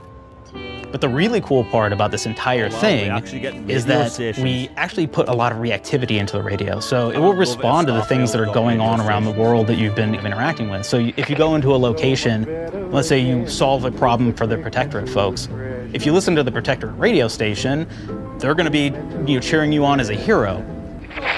Wonderful news, everyone. The Zeranium gas leaks at the Automech repair facility, strongly believed to be caused by Anti's Choice malefactors, have been corrected. Some hotshot for hire just managed to fix the electrum leak in their repair facility. Now, I'm not saying we caused it in the first place, but we sure like the idea of all those broken auto mechanicals and all the excessive gasping and choking involved. The factions and companions are great examples of how we're going deeper and more complex this time around. They're integrated into the game's storyline much more than we did on the first Outer Worlds, and like with everything else in the game, they have a lot more reactivity. There are 6 companions in the Outer Worlds too. As usual, each has their own quest lines, but this time they are also connected to a different faction and have character arcs that the player can affect through their choices. Your first companion is Niles. He's another Earth Directorate agent like you, and he's looking for your help to decide whether he wants to become an even better agent or to turn his back on the Earth Directorate completely. There's also a somewhat cute Automech support drone that is basically Niles' helper. Her name is Val. Marisol's part of the Order of the Ascendant, and she's an aging but still deadly assassin. That's right, she's a deadly mathematician who may or may not have some unfinished business to attend to with the player's help. There's also a cultist named Azza, who is part of a sub-faction that worships the rifts, and in her case, violence in general. You can choose to either turn her away from overt violence or support her chaotic and dangerous tendencies. At one time, Anti's Choice had a program to graft soldiers with animal parts to make them more formidable. Unfortunately, it didn't quite work, and most of them are now dead. There's a combat medic who survived, however, named Inez, and she wants the player to help her fix her graft, among other things. Finally, there's Tristan. He's a Protectorate arbiter who is judge, jury, and executioner all rolled into one heavily armored package. It is your choice to either help him judge wrongdoers or show him what true justice looks like. We definitely have reactivity in the game based on how you've been treating your companions. I won't reveal the end of the game, but let's say if you have not been treating them well, you will find out at the end of the game what that means. Companions are a very, very important part of merchandising, because that's the real beauty of the sequel. We're talking merch, baby. It is the lifeblood. It is what fuels us. Do you want to see some of my ideas? Hop, hop. Check this out. Gen Alpha loves body pillows, especially ones that look like human beings for some reason, right? Who needs a significant other when you could have a knife-wielding space psycho up in your sheets, huh? What do they do with them when they get them, huh? Maybe a little napping, Maybe a little snuggling. Maybe a little nah. The visuals of the first Outer Worlds depicted a frontier colony in space. The Outer Worlds 2 is driven by an invasion of the Arcadia colony system by Anti's Choice, which shifts the visuals to be more reminiscent of a World War I-like setting in space. That evolution is seen across all aspects of the game, starting with the factions. How do you militarize everything, including extreme capitalists or math-crazed scientists? In a World War I setting, war comes with propaganda. The Sovereign uses it to maintain control, Anti's Choice uses it to help their bottom line, the Order just wants to show how it exists within the grand plan. We want players to feel like Arcadia is a living, breathing place scarred by a long-standing war. Fairfield, one of the first towns you encounter, was once under protectorate control, but has recently been taken over by Anti's Choice. They don't just occupy the town, they rebrand it with their signature style, repainting buildings, posting guards, and adding propaganda-based holograms featuring Anti and the Moon Man. Showing the towns evolving after the invasion helps us push immersion for our players. One of our priorities in visually realizing the world of the Outer Worlds 2 was making sure everything is clear and recognizable from the player standpoint. We want to make sure each faction has a particular look and design. So when the player is running across these vast, different environments and landscapes, they're recognizing the motifs and visuals of who they're talking to, what they're going to be talking about, and how that progresses throughout the story. The first Outer Worlds was really about player interfacing with corporations. And while we have that in the Outer Worlds 2, we really want to express not just the corporations, but how the player interacts with other facets of the world, like government entities or religious structures. And then we elaborate on those. With larger environments, we wanted to encourage exploration by improving player mobility across the board.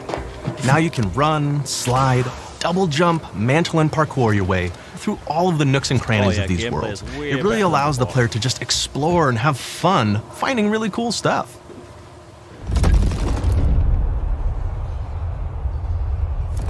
We've aimed to make everything in the Outer Worlds 2 better from top to bottom. The RPG elements were the start, but that's touched our story, our art, and especially our gameplay. A good sequel is true to the original. That's first and foremost, right? Like, we all want to add in a bunch of things as you're making a sequel, right? We want to make it bigger and better in every way. That's what we were trying to do here. And I thought, we did not need this consultant. We've made enough sequels. We understand how to do this. And I will say, I don't think it's been entirely successful.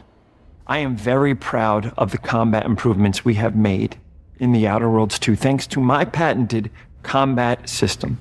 You may be thinking to yourself, it can't be that good? Shush, what are you even talking about? You haven't seen it yet. Watch this. Put a helmet on, because I'm about to blow all of your minds with my COMBAT system, combat system. My name is Mark, I'm the head of sequels. Shall we begin? You're thinking, what's C for? C, capitalize the fact that the people loved the first game. We're gonna take those people, we're gonna make them buy the sequel, giving out pounds. Quick ones, ha, not you, Dan. Here we go. What comes after C? O, optimize for player satisfaction. I am terrified of online gamers, okay? I want to make them happy. So let's, okay? All right. Mobilize the players so they're ready for that sweet pre-order. Clap with me. Sweet. If you don't have rhythm, Brandon, just say it. Sweet pre-order. Everybody has a different rhythm, and it's blowing mine, and here we go. B, burglarize. What is this? It's basically just finding new ways to loot dead bodies. You know what I mean? Right, Otis? Okay, well, it's a big part of the game. A, you gotta agonize about how many people are gonna be angry that we have just put so much combat into this thing and almost no romance at all. We should look at ourselves. What is wrong with us? Huh? We can't have one love story in this? How many people have been in love? Raise your hands. Raise your hand if you're in love. Okay, are you lying? I have a wife. Put your hand down. T, toi. In French, that means two, sequel. I think that means 3. Okay, you're getting ahead of yourself. Come on, Claire, we're on 2. And how do we end it? Anything is possible. And we've established that we're the best there is, and there's no sequel better than us.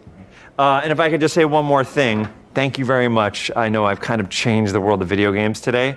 For the Outer Worlds 2, we wanted to improve gunplay in every way. We focused on improving the feel of each weapon, the way a weapon snaps into ADS, the way recoil feels when firing, and how impactful our sound effects really sell the weapon's fantasy, to things like how unique reload animation can add a lot of character to each weapon. We've increased the variety of weapons by including new weapon types, but also through a host of fun and unique weaponry. We have things like the Bourse Blaster that fires out tumors that can explode like grenades, or can even be eaten by the player for additional health.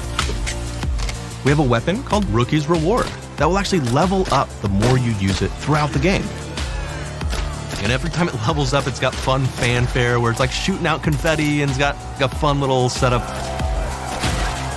We have a really fun weapon called the Pop-Up Gun. It fires out ad drones that will distract your enemies with corporate ads, slogans, and jingles. While your enemies are distracted, you can focus fire on them or explode these drones for additional damage. New to The Outer Worlds 2 are throwables. So you can use frag grenades to flush out enemies, smoke grenades to camouflage and escape, distraction devices to bait enemies into a stealth attack,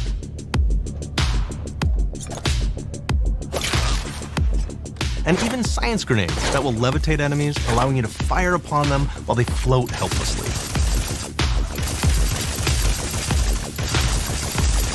And of course, science weapons are back. We have returning favorites, like the Shrink Ray.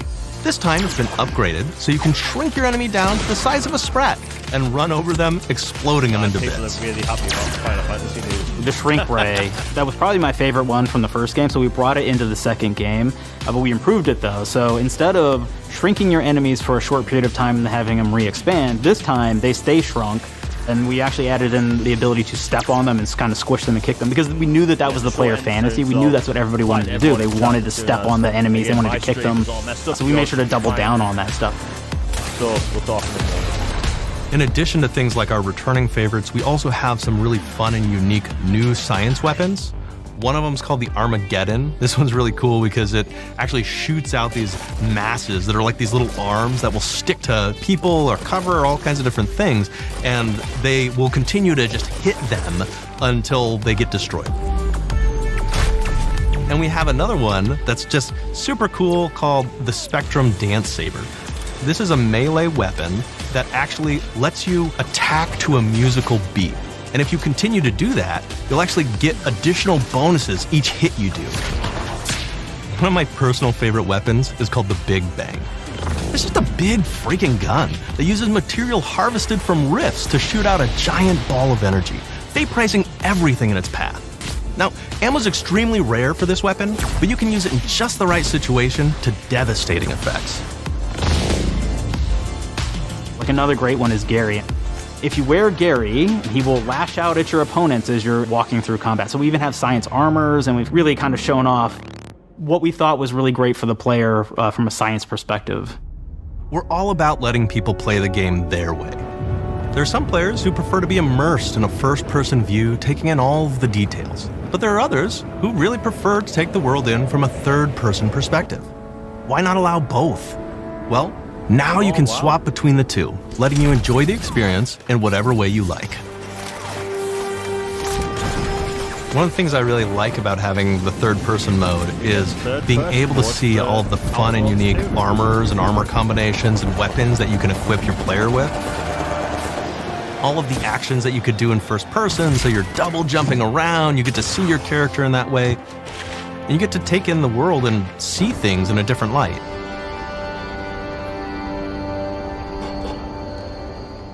The Outer Worlds 2 is really the biggest game we've ever made. Bigger choices, more reactivity, more weapons, more things to find in each of the worlds the players can visit. The team has done incredible work bringing The Outer Worlds 2 to life, and we can't wait for you to play it. Even though we've always been a multi-project studio, this is going to be the first time we've ever released 3 games in 1 year. It feels amazing to do. We're so excited for more people to be playing our games. It is truly an exciting time here at Obsidian. We're exploring worlds big and small while expanding on franchises that we've created, and we have no plans to slow down. We hope you all continue to come along with us as we do what we do best, make your worlds your way.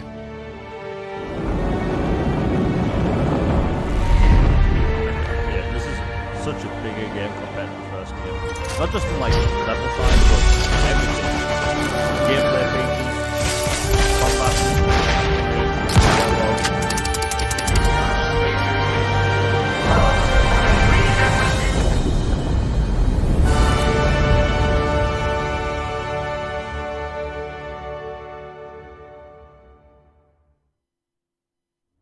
With the Outer Worlds 2, we're all about the best place to play, which is also the promise of Xbox. You could play the Outer Worlds 2 on this Xbox, but it may be hard to play it when you're staring at all these beautiful holes. Let's cut that. You could play the Outer Worlds 2 on this Xbox. Oh yeah, now that's Microsoft. Or you could take a phone call on this Xbox, then play the Outer Worlds 2 right after. Excuse me, I'm getting a call. Hello? What am I doing? I'm playing the Outer Worlds. Hello? Yeah, this is Mark. I didn't know I had jury duty today. You could play the Outer Worlds 2 on this Xbox, but it takes 2 people to lug around safely. We're gonna go up to my apartment, okay? And this is an Xbox you actually wear that also plays the Outer Worlds 2. What do you think, Claire? This is amazing. Are you playing? I think so. Fantastic. So now this is actually not an Xbox, so you cannot play the Outer Worlds 2 on it. Can't play anything on this. I guess Bread. You ever play Bread where you take it out of one slot, put it in the other? I don't have friends. If you pre-order the premium edition now, you'll get early access, which is like a prequel to the sequel, or has launched the sequel to the pre-order, or like, why are any of us alive at any time? It doesn't matter. Either way, my job here is done. It's time for the Grounded 2 portion of the Direct, which is sort of like the sequel to the Outer Worlds 2 portion of the Direct, which I absolutely just hit a home run with. You know, it's really nice to see my influence go on to other games. Take it away, team. I actually quite like the awkward humor. And big exit.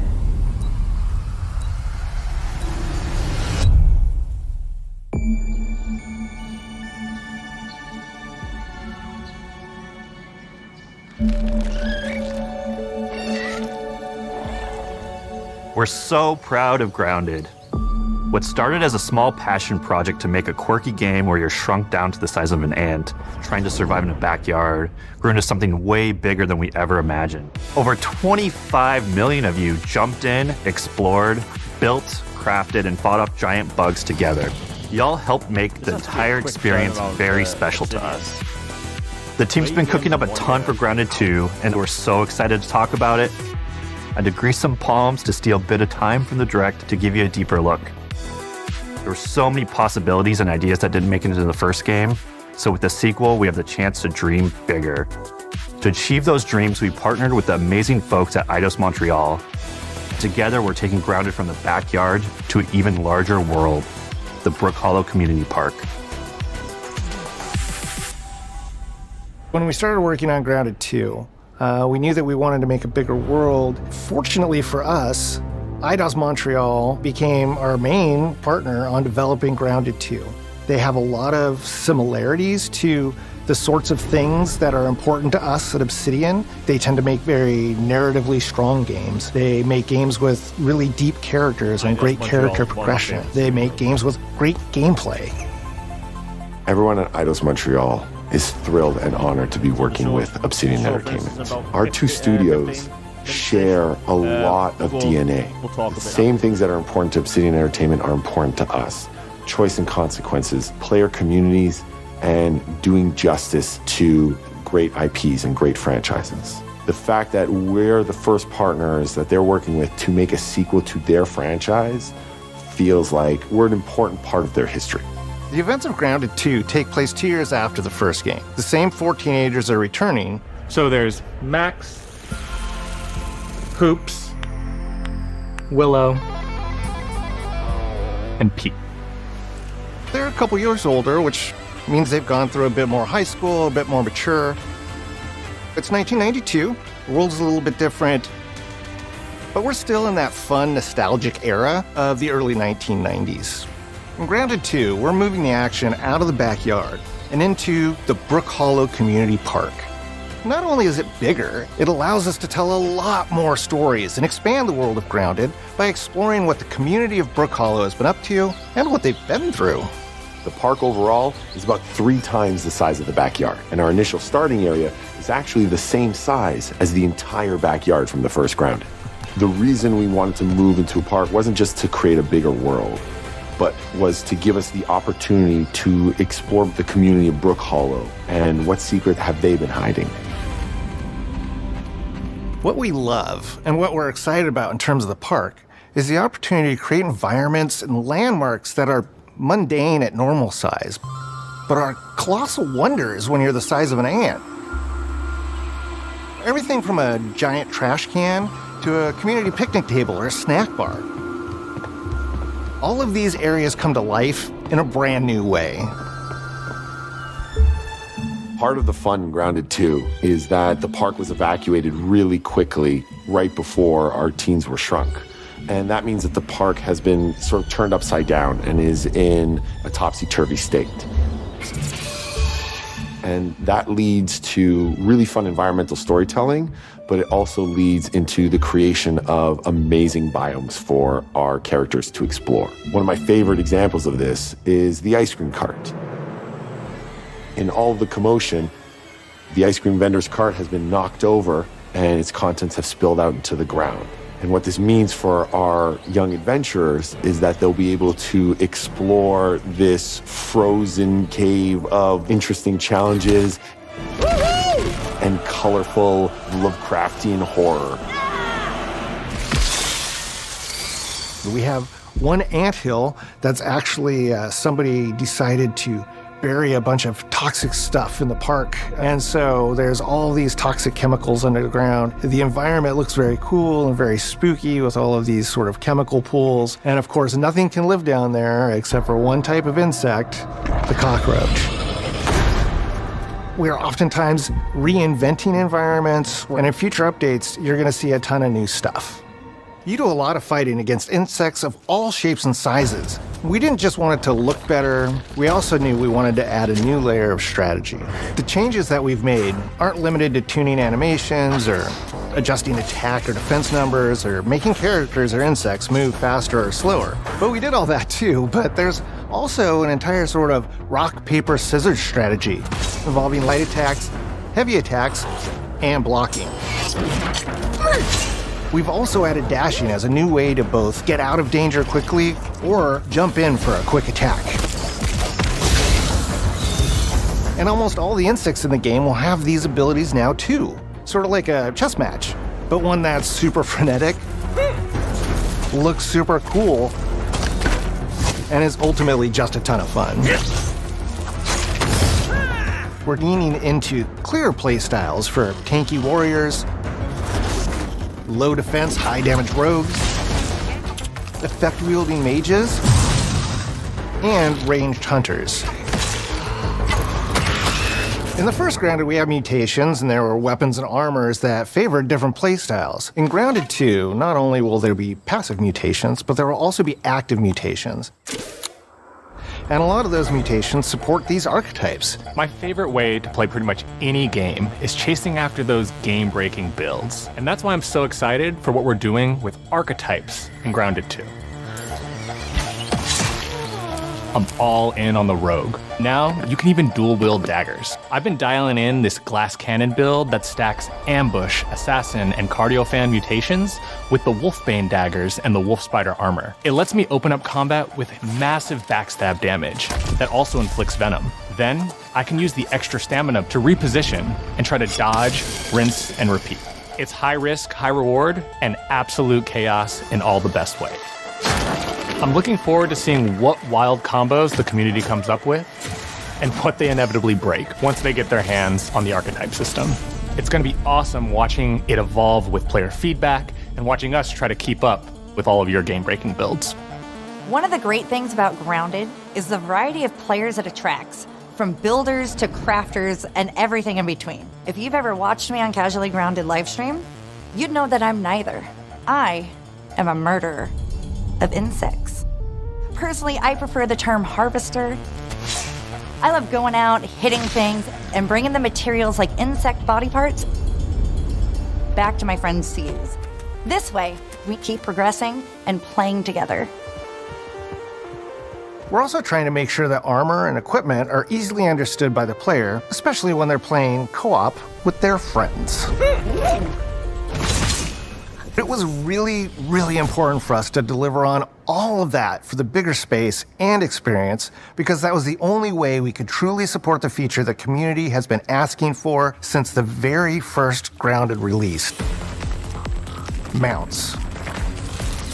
Our mounts, we call them buggies, have an entire suite of moves and have their own special abilities and attacks. We really wanted the buggies to be an extension of the player in every way possible. And that meant making sure that buggies had unique and valuable abilities across all the core pillars of Grounded. So that doesn't just mean exploration and travel. That has gameplay implications for combat, crafting, and building as well. Just like how we wanted to expand on player playstyles throughout the game, we're going to make sure that every buggy that we add has its own personality. The Red Ant Soldier can enlist up to 2 Red Ant workers to follow you around and help you out. If you get into combat and you don't want to fight while you're saddled on your buggy, you can jump off and they'll fight right alongside you and provide support. The Orb Weaver buggies are a little less useful when it comes to general utility, like building a base or harvesting, but they're awesome when it comes to combat. Sure, their defenses aren't super strong, but they're heavy hitters. They're also super fast and they have some great special abilities, like a scream that allows them to stun lesser-powered insects, and the ability to shoot webs and entangle other creatures. So the Orb Weavers won't be your base-building buggy. You should use the Red Ant Soldier for that. But they're super fun for exploration and combat. Red Ant Soldiers and Orb Weaver Spiders will be available at Game Preview launch. There will be others in the future, but those are the 2 we're starting with. The connection that our Grounded community has with us is something we want to keep forging with the sequel as we make an even bigger game than the original. Pretty much from day one, we knew we wanted to return to Game Preview for Grounded 2. Sure, it comes with some trade-offs, like the game's not done and it's out to the world, but there's so much value in building it alongside the community. Buggies change how you traverse and navigate the park. What we're doing with Grounded 2 is we're actually keeping zip lines held back so we can see how players engage with buggies, and then we can tweak zip lines to bring them back over time to really complement that buggy experience and make exploring the park far more fun. That kind of feedback loop helped shape the original Grounded, and we wanted to shape the design for Brook Hollow Park, archetypes, buggies, all of it. We also learned a lot from that first time around. One thing that stood out immediately, players blaze through our content, especially the story. That makes sense. Story, characters, world building, that's kind of Obsidian's thing. It's the flavor we bring to the survival genre. So this time, we're starting with a much bigger baseline. There's been an explosion at Brook Hollow Park. Chaos descended on a ceremony commemorating the 2-year anniversary of when 4 teenagers were miniaturized against their will. One of our favorite parts of the first game was watching the community uncover clues and spin up theories. This time around, we're leaning even more into that, and we'll be keeping a close eye on what our players discover and how they interpret it. Because you never know what might inspire us as development moves forward. We really started to hit our groove at the end of Grounded 1.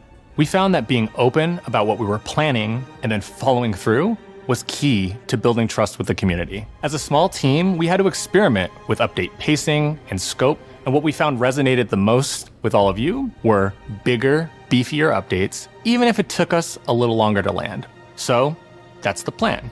Larger, more complete updates spaced out just enough so we can take your feedback seriously and make every drop count. You can expect in our big updates, new buggies, new biomes, new building pieces, all the good stuff. And we're launching with a public roadmap so everyone knows what to be excited about in the future. All of us at Obsidian Entertainment and IDOS Montreal are super excited about how close we are to letting all of you players get shrunk a second time and explore the all-new park on buggies in Grounded 2. If you're a returning Grounded player, we're really looking forward to you experiencing all the improvements. If this is your first time getting tiny, then all I can tell you is that a world with an entirely new perspective and an entirely new feel awaits you in Brook Hollow Park. It's time to ride together and survive together.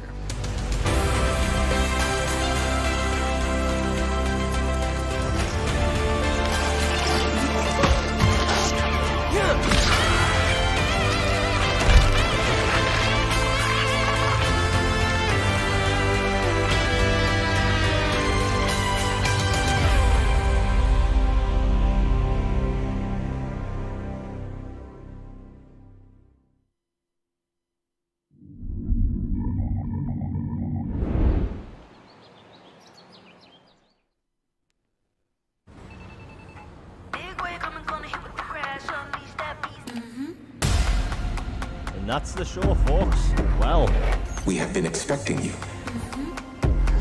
We're going to go over all this of it. This is where it starts. We can change the world as we know it. Can you handle that? Let's do this. I'm in. I'm here to even the odds. Any objections? Here's to playing in the mud. And when we need their help, they send us a hero. Here we go. Please, follow me.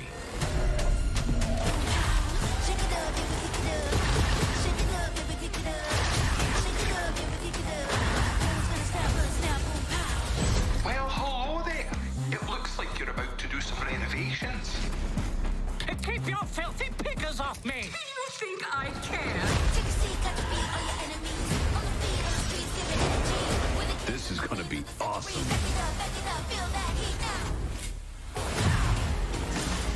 Mayday! Mayday! Code 1 to mission control, we're falling!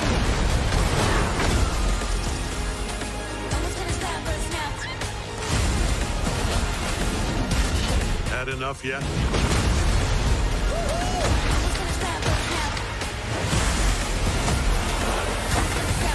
Form up! It's game time, baby!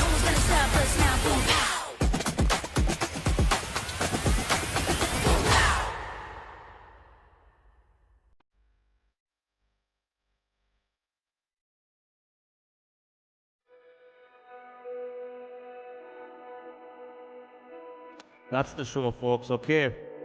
Now it's time to talk about it. Give me 1 second as I set the light. 2 seconds.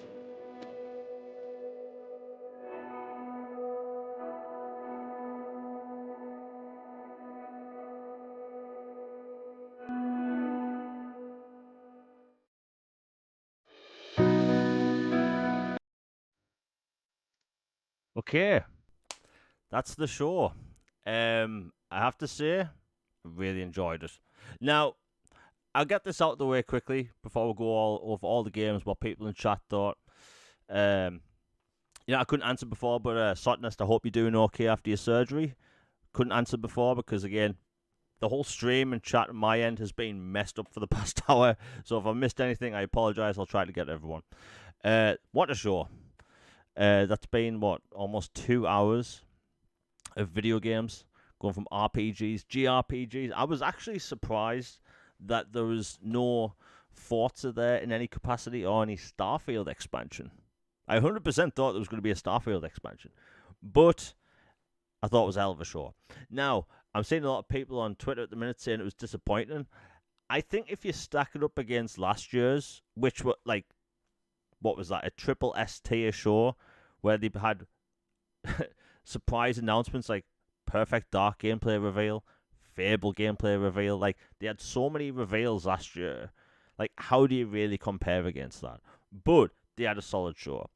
Now, the ending trailer was Black Ops 7. I could not have guessed in a million years that would have been Black Ops 7. Because, for people that don't know, the rumors about Black Ops for the longest time, in a moment I'll go over the list of everything announced, but for the longest time, the Black Ops and Call of Duty rumors have been that in 2026, we're getting Modern Warfare 4. That looks like it's definitely happened, some art leaks. But the rumor was that this year is a Call of Duty Black Ops 2 sequel.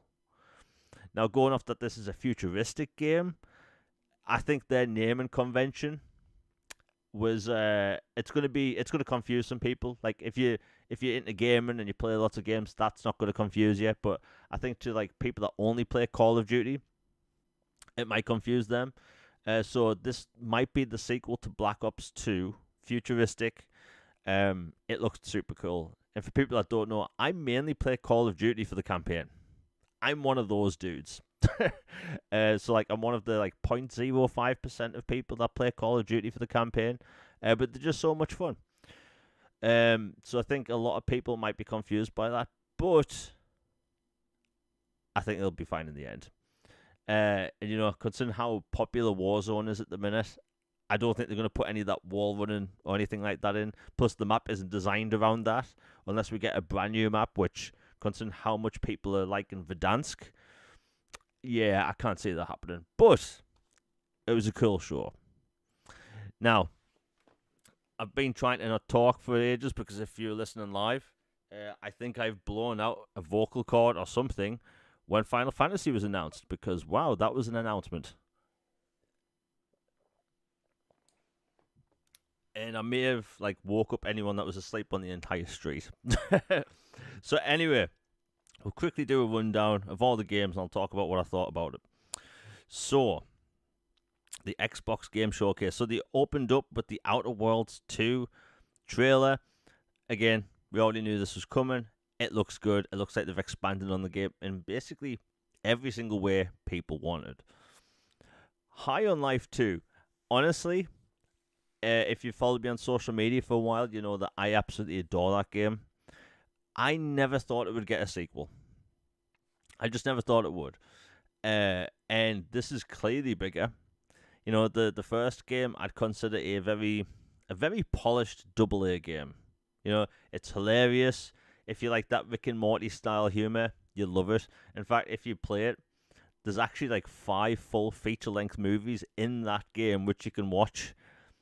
It's kind of weird they put that there, but it's over-the-top action in the weirdest way.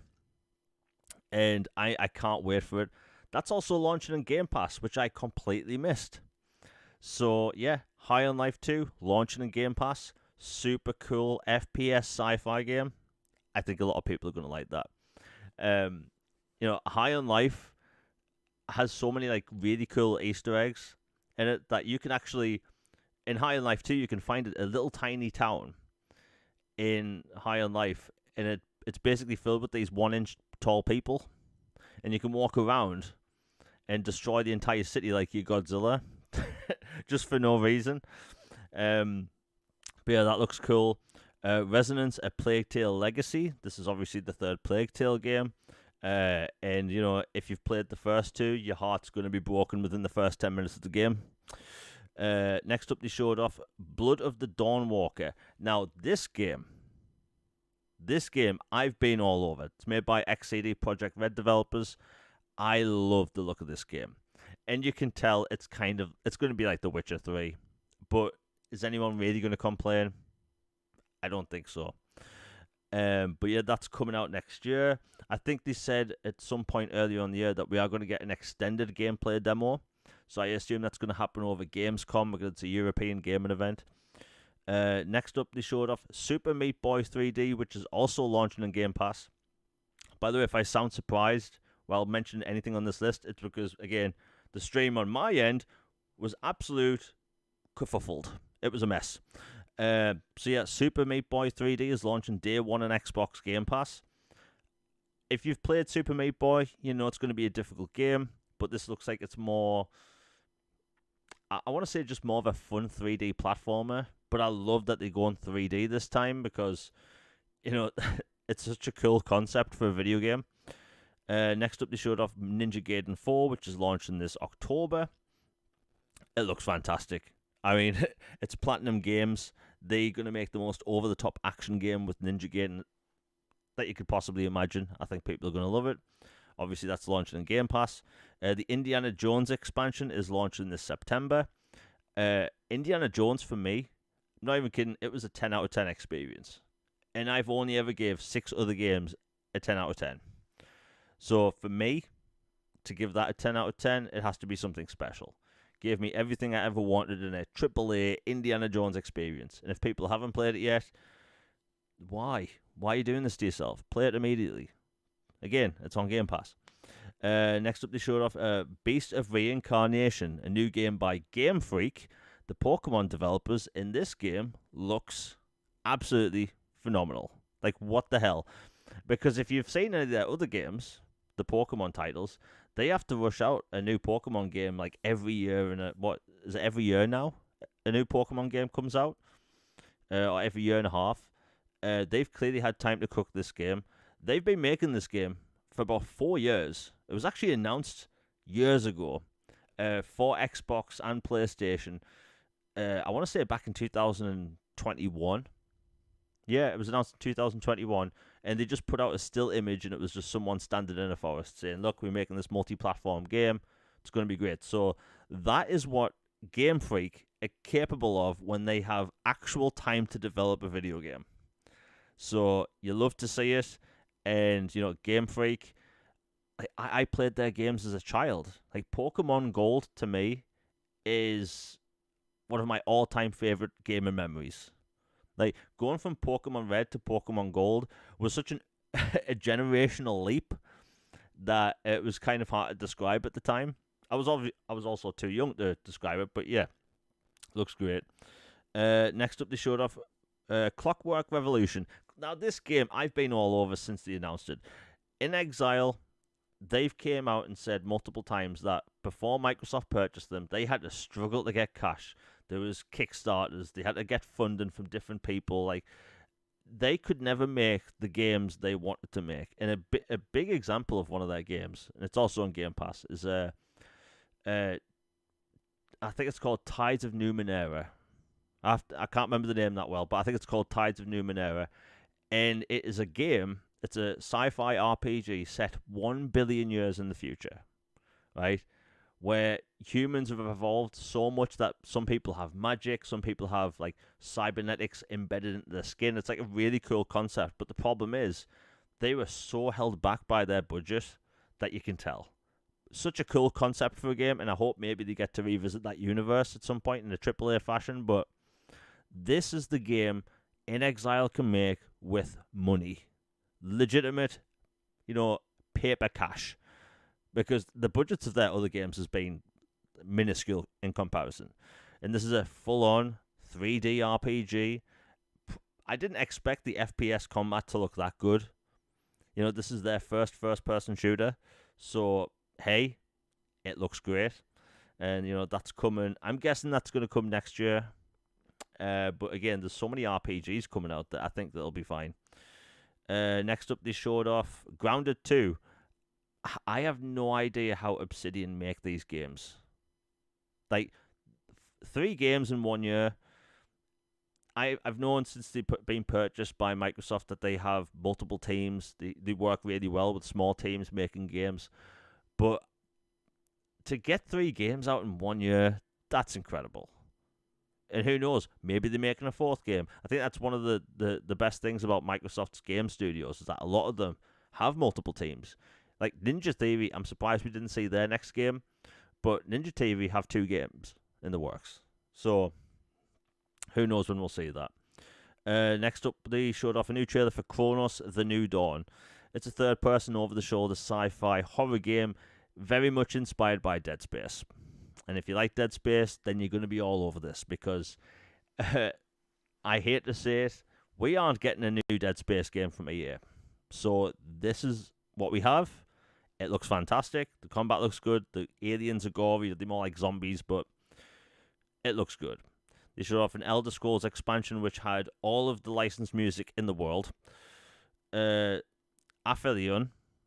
I probably butchered that game. That looked pretty decent. There Are No Ghosts at the Grand. That comes out in 2026. That looks good. Mudang 2 Hearts.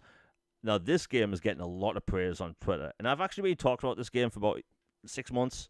It's a third-person, over-the-shoulder action stealth adventure game. And, you can go stealth, you can go all action if you want. And the project's been in development for years now. It was announced for Xbox for a long time ago on their website. And every time I've posted about it, people have always replied saying, look, it's going to get cancelled for the Xbox version. Or get money hatted or whatever. That's clearly not the case. It looks fantastic. And one of my biggest gripes about the AAA game industry at the minute is that third-person shooters kind of died. During the 7th generation, third-person shooters just kind of fell off a cliff. We don't get them that often anymore. And, yeah, it's been one of my biggest complaints since, 2014? We rarely get them these days. But, hey, it looks fantastic. Looks like that's coming out next year.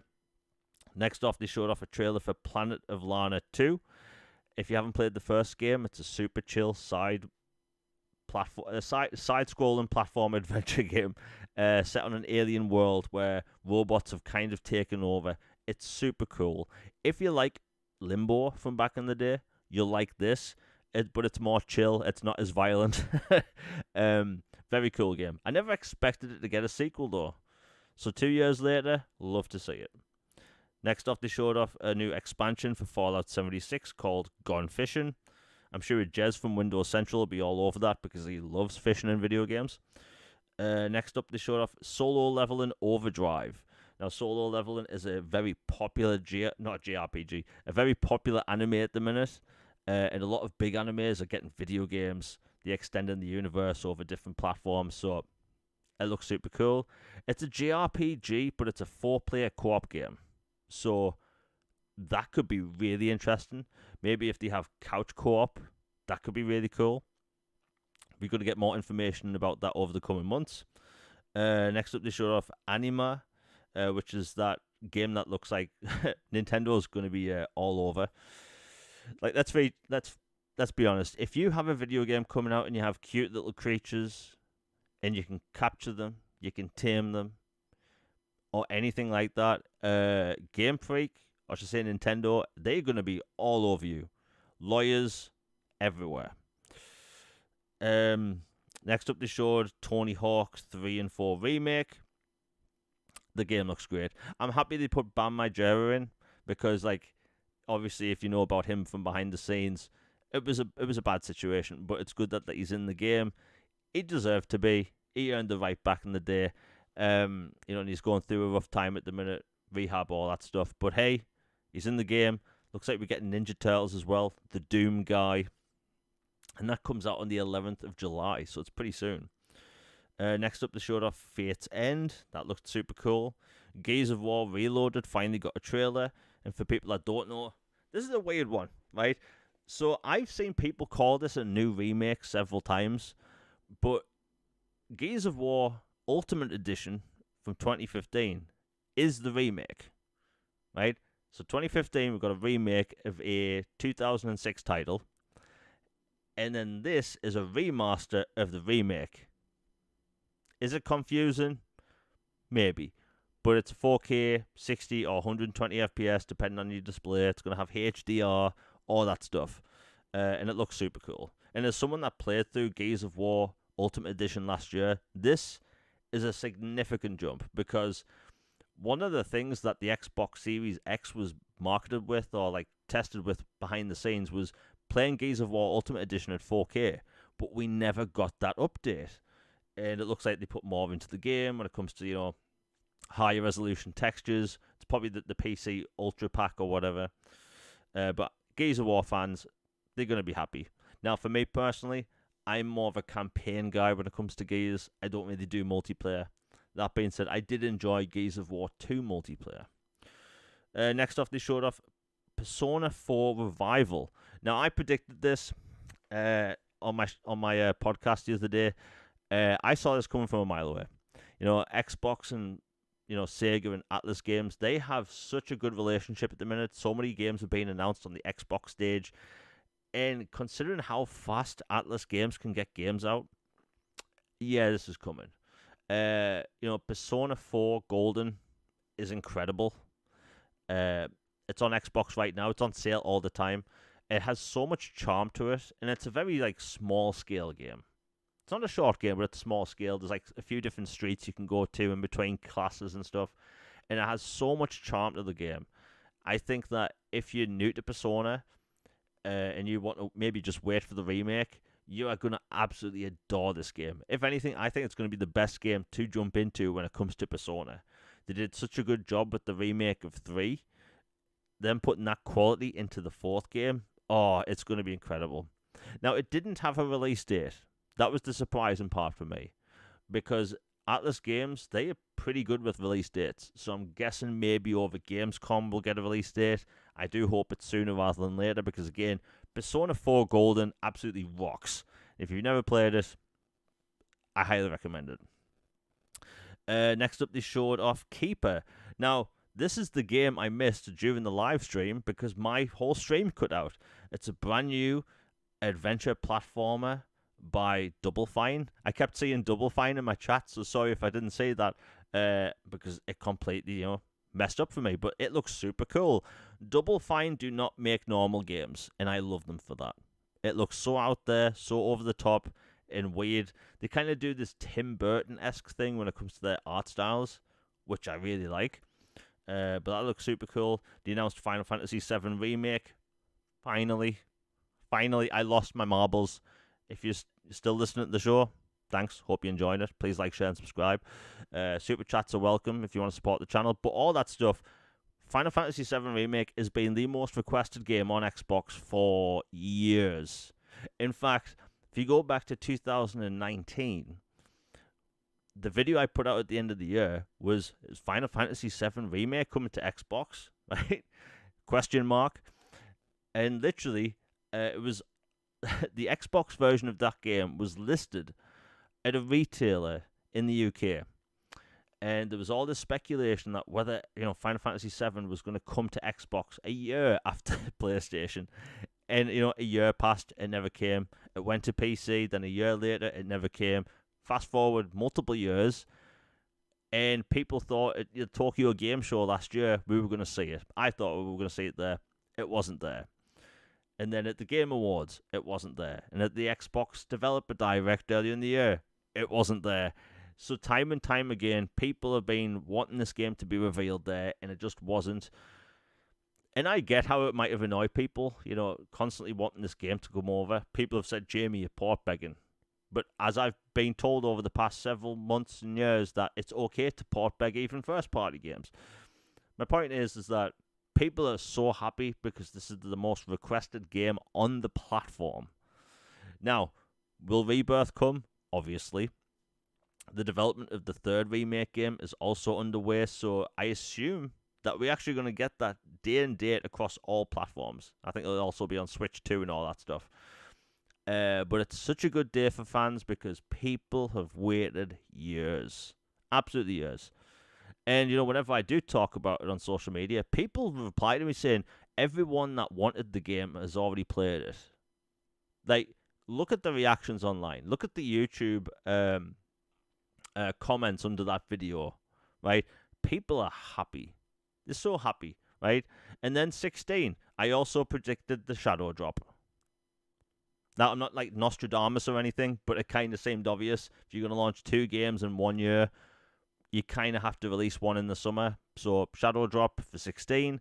I keep refreshing the store page on my phone, so in the UK, it's not available yet. But according to Xbox Wire, there's 2 versions. You can buy the standalone game, or you can buy the complete edition, which comes with both DLC packs. Now, either version you get of the game has consumable items and cosmetics, which you can use in the game. So if you just want to get the standard and get the DLC later, you can do that, which is super cool. But a lot of people are really happy. And then obviously they got the Call of Duty Black Ops 7 trailer out, which honestly, I get why people are disappointed because I thought, really cool new sci-fi IP. But it's Call of Duty. I think I'm going to have fun with it anyway. But I completely get that. Oh, I completely missed the big thing.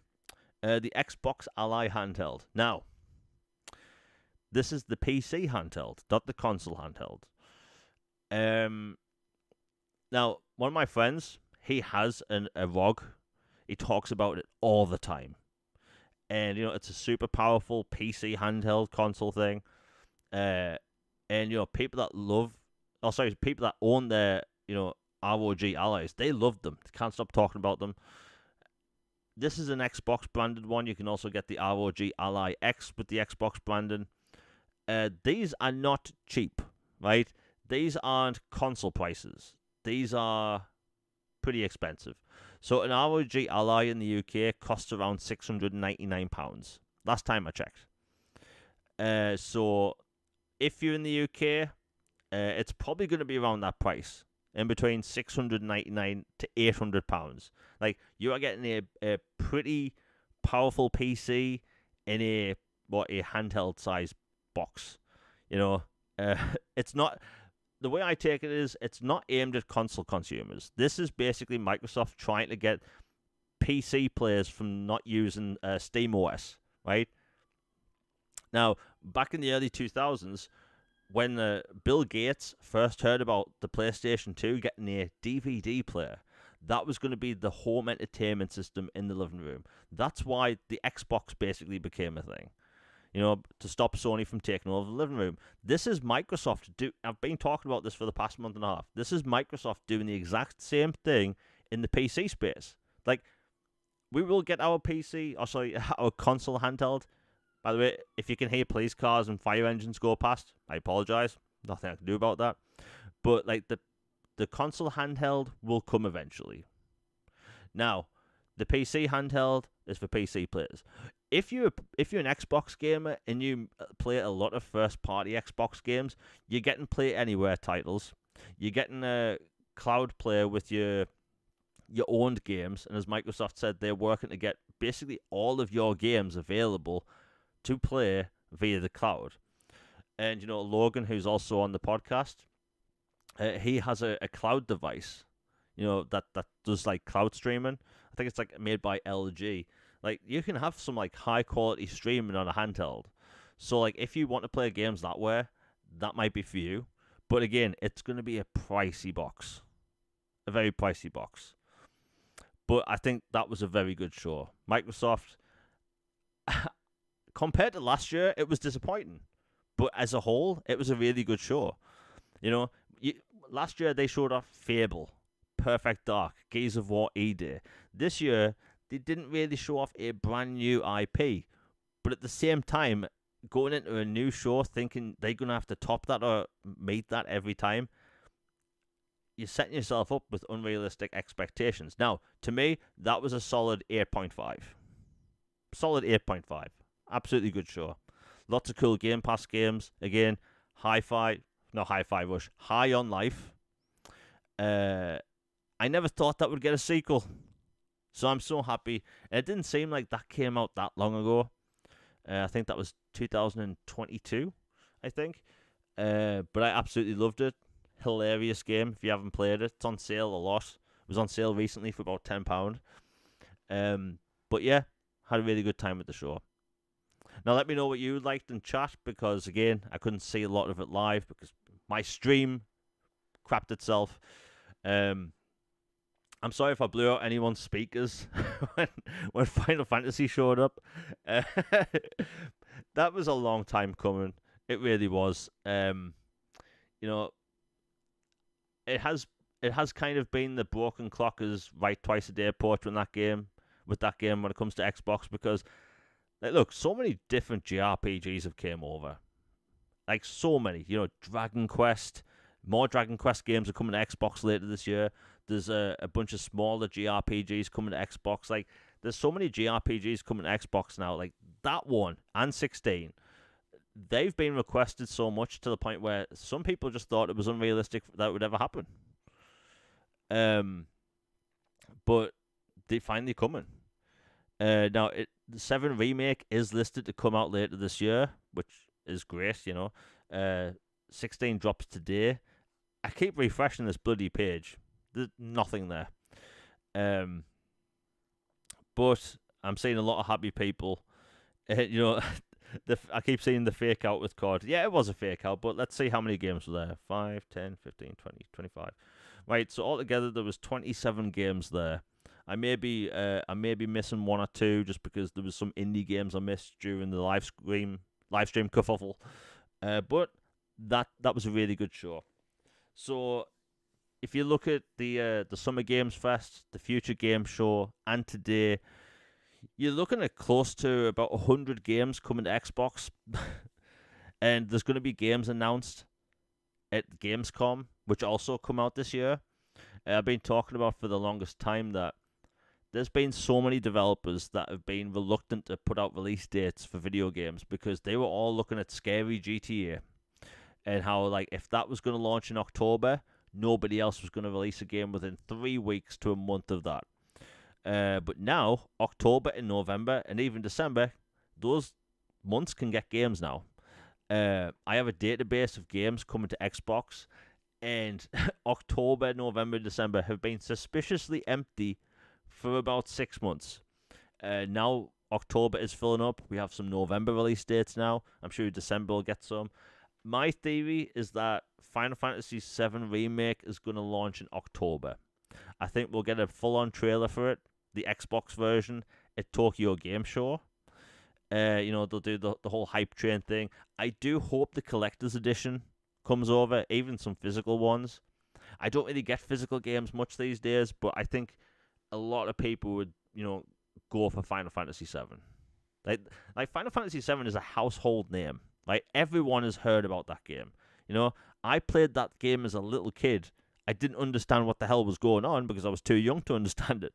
But I played it as a little kid, and I loved it. And now, I can't wait. Like, if you watched any of these showcases, like, I give Jeff Keighley a lot of flack, but that was a decent show.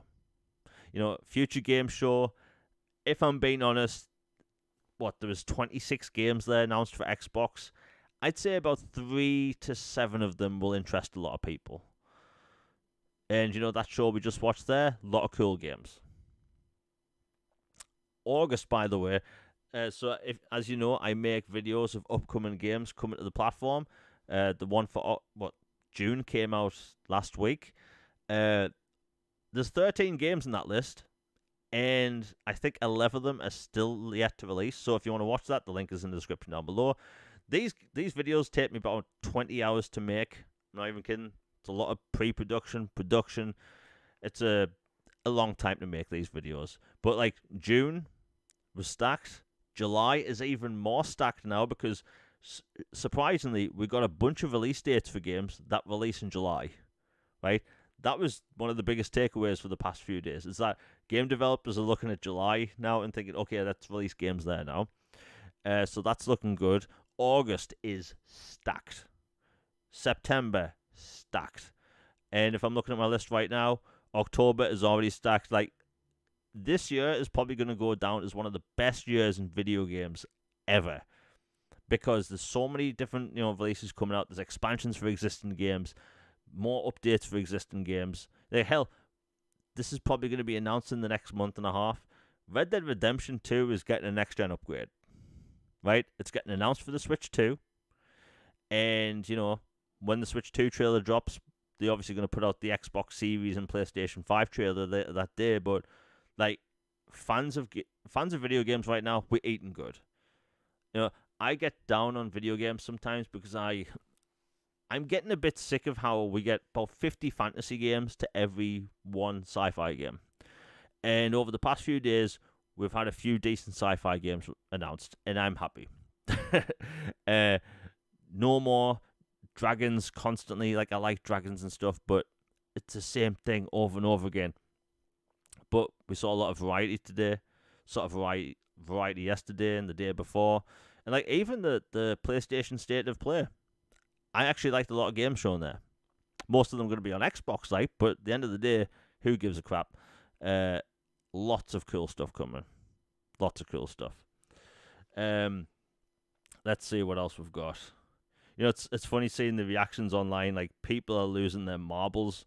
There's crowd reactions on Twitter of people literally saying the Final Fantasy VII Remake thing.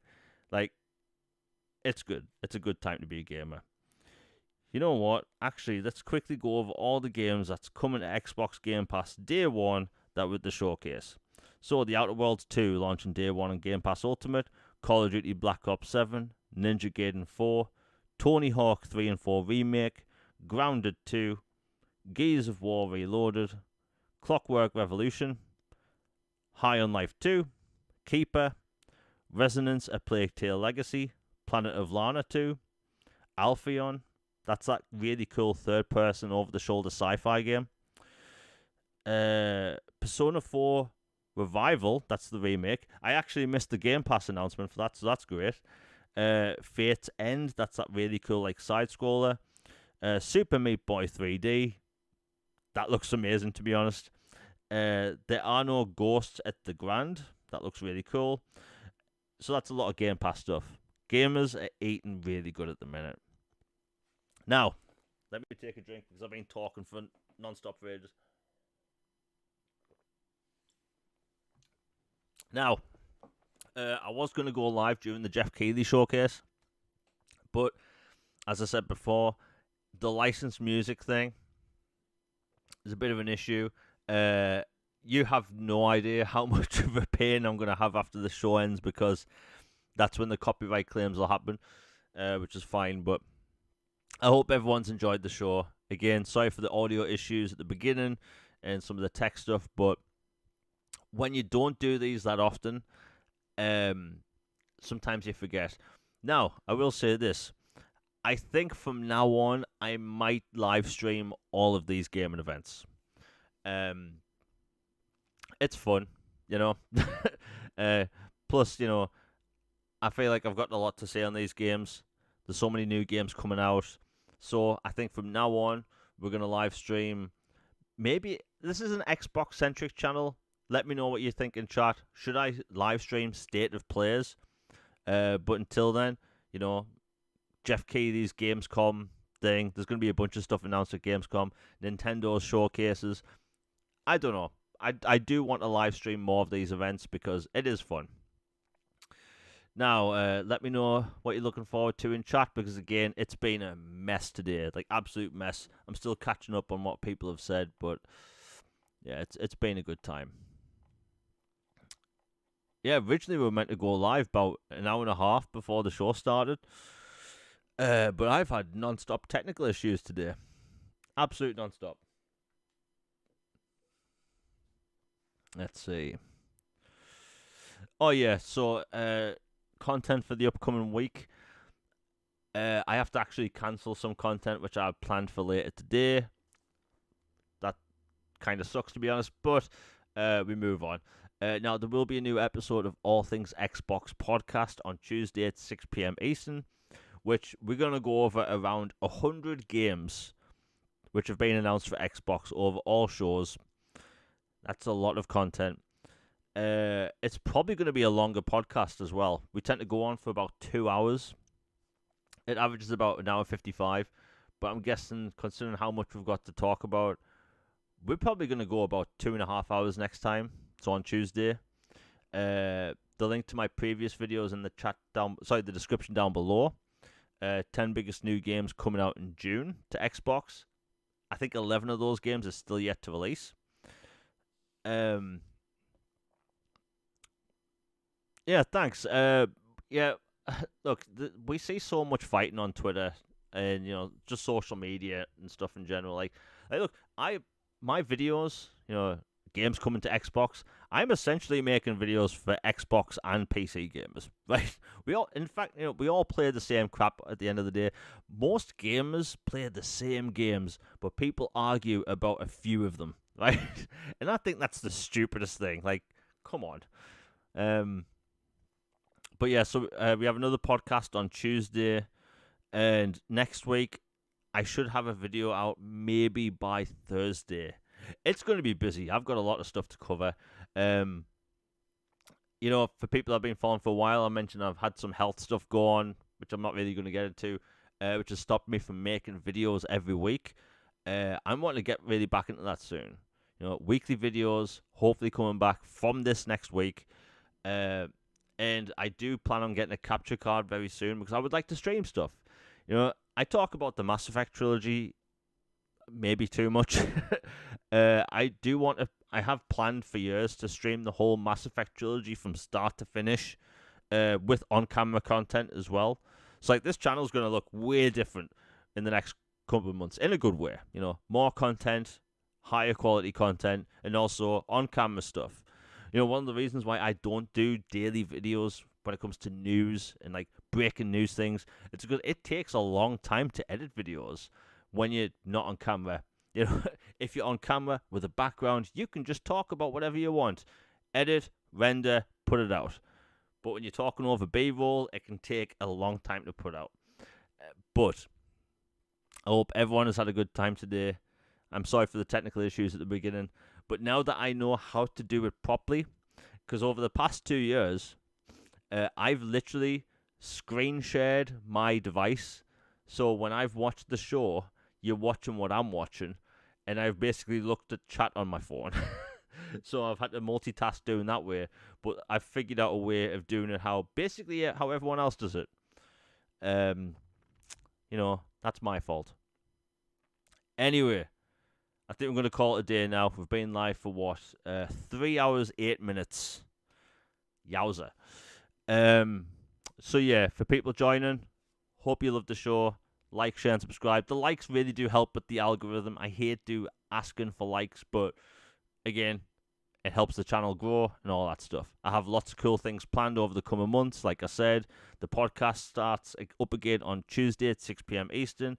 My previous video is in the description down below. Like I said, I have so much cool stuff coming, and I do not clickbait, right? That's one of the things I have with this channel. I promise not to clickbait. I'm not going to pull any stupid faces in a thumbnail. I'm not going to clickbait with console war stuff. Like, you're getting content, and hopefully you'll enjoy it. Anyway, that's it for today. I hope everyone has a great weekend. And, there's been lots of games announced over the past few days. We'll be covering all of it on Tuesday.